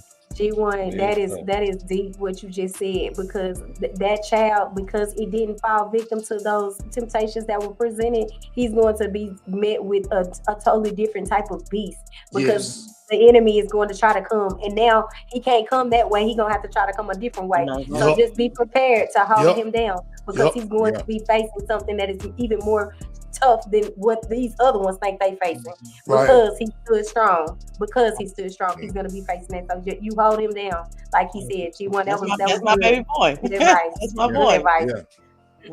Yeah, real talk. Hey man, woo! Hey, I'm happy that's to be our here, show. y'all. Hey, tune in. Go follow the page, man, and make sure you share it and get on in because man, we talk about things like this all the time. Man, Vel put together a nice segment tonight, and I think that this right here was really meant to be done because man, a lot of people they missing this. They missing this factor, man, and a lot of people are just letting these kids go astray. Yeah, let's pray for young man. Let's pray for your young man, though, man. You keep your hands on him. You know what I'm saying? The other ones, man, they gonna get it. They'll get it later on. You know what I'm saying? They'll get it later on, but you keep your hands on him, and hopefully everything will be all gravy, man. Yeah, I know it will. It will because you already know. Shit, man, let's go, man. What we got, man? What's our last thing we got to say, man? And then we're gonna get to sports. And that's it, man. We're gonna let G1 go and get into what he do. You know what I'm saying? Yeah, hey, man, we appreciate you, Miss Watson, for coming on, man. If you need us, anything, man. You hit us up on the inbox. Let us know. Being open, most of all, being open about your situation. You added so much value to the show tonight. We appreciate that. Appreciate that, yes. And say if you still need any of those programs, anything like that, man, let me know. My partner, he got a program called Fatherhood Over Every Hood, man. And then we got the Big Brothers plan. I can shoot you all that information, man. They take the kids on trips. They give them a lot of good advice. My brother got a football team that he coaches. G1 got some things that he do with the young men. Hey, that's right. We out there, man. You know what right? I mean? And we need that. We need that. The young men need that. The young ladies need that. They need our support. They need us, and we need them. Yeah. Even sis, she got some things for the young ladies too. So, you know, if they need some advice, hey, man, it is what it is. You know, we got you. We got you. I'll tap in on everything because I done been through enough in life to talk about a lot of stuff. So I'll be tapping in. Hey, tap in. For yes, sure. I want to link with you, Rochelle, whenever this is over with, so I can say a special prayer for your baby boy. Keep him safe. I sure will. I for sure. Yes.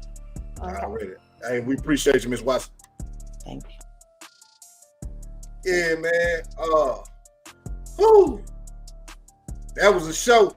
Hey, man, we're going to get to sports, man, with G1, man. Let's see what these boys doing over here, man.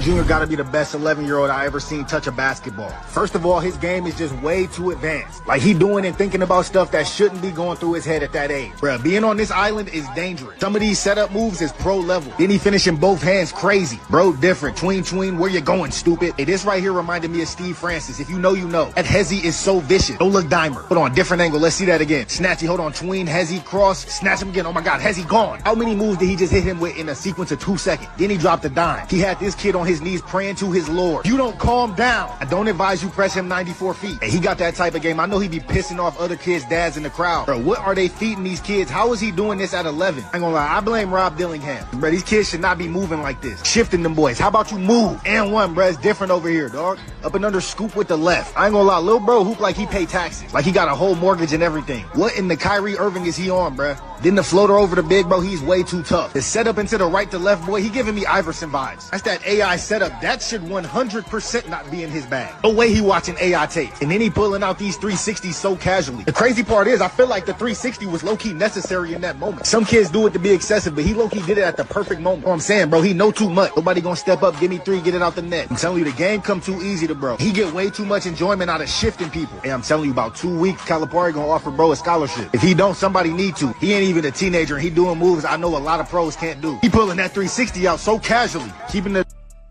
I hate rappers who like 30 years old and still rap.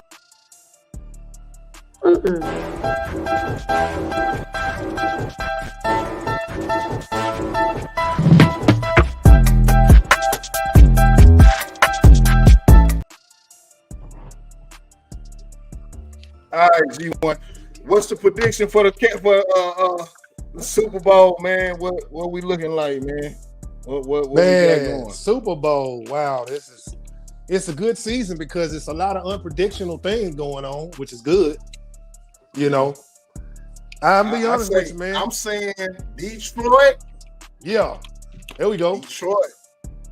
I thought Buffalo was gonna do it. Appreciate that, J. Rock. Appreciate that. Hey, Detroit is a team that ain't never won the Super Bowl. I'm looking for somebody that ain't never been to be up in that mud this year, man. I'm sorry, I want Lamar to win it all, man. Well, hey, man. I mean, I'm not knocking them because they do got one of the best defenses, man. The defense raw, man. You know. So the Ravens deep, but they got to beat the champions, man. They got to beat the Chiefs, man. Seems like the Chiefs just know what to do at the last minute, man. Mm-hmm. Them motherfuckers right there, they keep slipping on through, bro. You know what I'm saying? Like, oh man. But you know, they capitalize on other teams' mistakes. That's how they win. That'd be a good success story. Lamar, soon as Lamar mama helped sign his multi-$100 million deal, he came back and won a Super Bowl out there and said, all y'all had to do was pay me, man. I was gonna earn that money. Boy, that'll be a success story right there, man. I'm definitely going for him. I'm definitely going for him since the Bills didn't win. I'm going for them, man. The 49ers, hey, Kansas State, the 49ers gonna do their thing. They supposed to win home the other day. Yeah. 49ers supposed to be out of there. They ain't supposed to get past Green Bay. Yeah, them boys been exposed. I don't know if they gonna make it. So they. I think Detroit. They take blood. Yeah, I think Detroit got it. Detroit. I'm gonna say Detroit. You going to Detroit. But I'm gonna say Detroit because my man from Detroit. But I do want to see the Ravens win. You want to see the Ravens win it all, right? I want to see the Ravens in there. Yeah. Yeah. Okay. Yeah. That sound about. So this what I'm doing. So I'm saying, Buffalo and Detroit, and I say Detroit was gonna beat. I mean, Buffalo and Detroit. And I'll take Buffalo. You mean the Ravens? Yeah, that's where I'm at right now. I'm doing too many things at one time. But look, Baltimore, Detroit, Baltimore gonna win it all. That's where I'm at with it. Okay. Yeah, Buffalo, they crying to pay bills right now. Buffalo crying to pay bills. What y'all think about them bringing McCarthy back? I understand the business side, so you know what, man? I don't want to talk about the Hey, you know what, right man? I'm finna tell you this, bro. Even Shannon Sharp, bro, I'm like, damn, Cowboys not even playing no more. We still the most talked about fucking team in the damn league, bro. Hey, what is up with this, man? Bro, I can't turn it on no sports channel without them speaking on my Cowboys, man. Let us make it, y'all. Hey, we sitting on the couch. We sitting on the couch. We at y'all way, man. We wiggling our toes right now. We chilling, man. I mean, we the most talked about team, bro. I can't believe they still talking about the Cowboys and it's other teams still playing. What's going on? Man, they love them Cowboys. Hey, believe it or not, don't y'all know people like to keep people around just to mistreat them?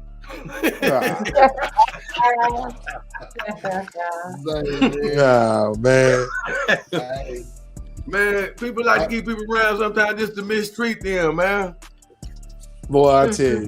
They mad they ain't got nothing to make fun of no more. I think they just hate the fans, man. They just hate the fans, man. That's all it is. But for what though, bro? We can't love our team. That's what I'm saying. We can't love our team. I don't even be knowing these other people. Man. Like I don't even know these other people teams. What is everybody else team? That's what I want to know. Hey, let me tell y'all something. Me and G, we true Cowboy fans. Let me tell you something about a Cowboy fan, man, really. We don't give a damn about no other team. You hear me? Right. I'm not going to be talking shit about the Saints. I'm not going to be worried about none of that shit. You understand me? Only time I'm going to talk shit about them if they playing me. Right. My team, that's the only time. But I'm not going to be going squeezing on them boys if they playing somebody else. I don't give a damn. Yeah, they lose, they lose. That's how Cowboy players are. That's how both Cowboy players are. We don't give a damn. We fuck around here, bro. If I wasn't a sports fan, I'd turn the TV off after the Cowboys play. You feel me? Man, Cowboy fans don't care about nobody else, man. You know the funny thing about it, the thing about it to me is I ain't gonna trip anyway because half of the players that's on any team come from Texas anyway. They from here anyway. They do. They be all over. They some of our players anyway. They some of our kids that went to our high schools around here. So I can't trip anyway. Get your money. Get your money. Hey man, shout out to J Juice, shout out to the whole roadside, man, for the collabo, and even inviting us to the studio session, man. We can't get them back on, huh, before we turn out. Unless they still, I don't know if they still watching, man. We have to just catch up with them next time, man. I want to kick a shout out, man. Let me kick a shout out real quick, man. Hey man, shout out to Vail, man. I don't know how you be coming up with these topics, bro. You be coming with some greasy shit, bro. Keep doing it, man. For real. Hey man, keep doing your thing, bro. That shit is what's up, bro. That shit is entertaining and educational, bro. Keep doing that, bro. I think he sits at the house, bro. He gave me this topic maybe like in the middle of last week. You feel me? He already had it on his mind how he wanted to do it. You know what I'm saying? So I look forward to it. I swear I look forward to it every show. I look forward to it for sure, man. And you know, man, it's just like, bro, you know, I enjoyed that you get up and add value to it, man. I enjoy everybody that add value to everything that we doing. It's a whole collective. It don't matter how much I like doing something, man. If nobody else don't like it, that shit a waste of time. You know what I'm saying? So, right. You know, so man, I just appreciate that we doing content that people actually appreciate. You know, man, I just want to bring truth to power, but man, a lot of stuff I say, I know it probably be rough and harsh sometimes, but at the end of the day, it's all out of love. Shit, niggas be needing that, man. Say you can't be soft, man. God damn, motherfucker can't be soft around that bit now. Hell nah. Don't be tired. Be careful. Yeah, for real. Hey, what y'all got coming up? Sable Fur. What you got coming up, man? That we need to have on the what we need to have on the lookout for? Honestly, I have been trying to get my things in order for January for 2024. So since it's still in the works, I have some stuff coming up down the pipeline for Fresh and Local. Please be on the lookout for some hot new threads coming from Fresh and Local, where you keep it fresh and local. I'm still trying to figure my music thing out, but anybody trying to do some music, y'all hit me up. Y'all know I'm good for it. Bell and QD vouch for my skills. So anybody interested on some music? Hey, me and Vail finna cook something up, man, for the city. You know what I'm saying? We're gonna have a big influence on it too, man. We're finna put something together for the city. So y'all be on the lookout for that. Y'all gotta take me with y'all the next time y'all be out in these outings too. I want to be. Oh, most we've been. You ain't the three said best friends that anybody can have. We gonna be three best friends like that. You ain't said nothing but a word. Shit, we got you. G1, man. What you got coming up, man? Oh shoot, man. Pretty much, man. Got some sports. Just checking on these kids' sports. I'm gonna try to attend some of these games once the playoffs start kicking up, man. Yeah. Well, shit, man. I see it. I see how the boys doing on their basketball. There. What you got, man, before we burn out, man? Man, Amo, Scott, Urban T on the way, man. They all gone, man. Everybody's sick right now. Y'all better get y'all orders. $8 a bottle, 3 for $20, man. I got plenty. So hit me up behind the scenes. I've been bull job. I need to get the website up. So when I wake up, I got orders and all that good stuff, man. But I'm gonna get on it. Hey, hit me up. Y'all need this. This is the antivirus bulletproof vest. You know what I'm saying? This is gonna help you fight off those viruses. It's the antibody for your body. You know what I'm saying? Goddamn me. That's real. That's real. Real time. And get that Skies Herbal Tea, man. We didn't run the Black Trivia today, but to be here next week, man. You know what I'm saying? We're gonna run that.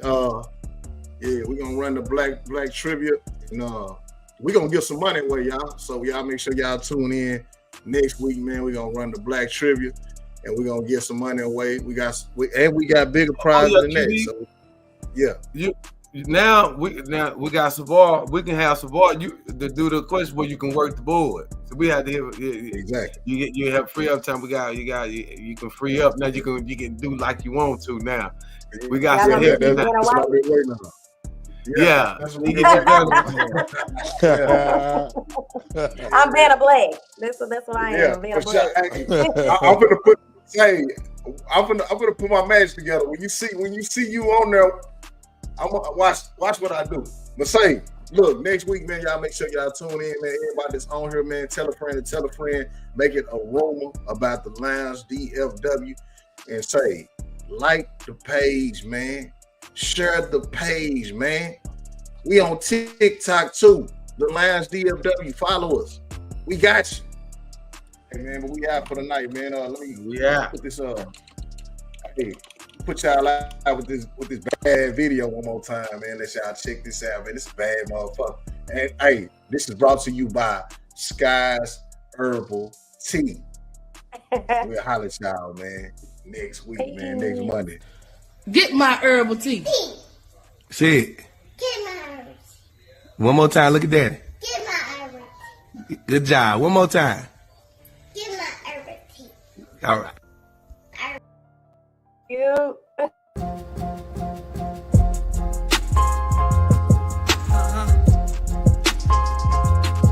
Miss Sheila, Nicole,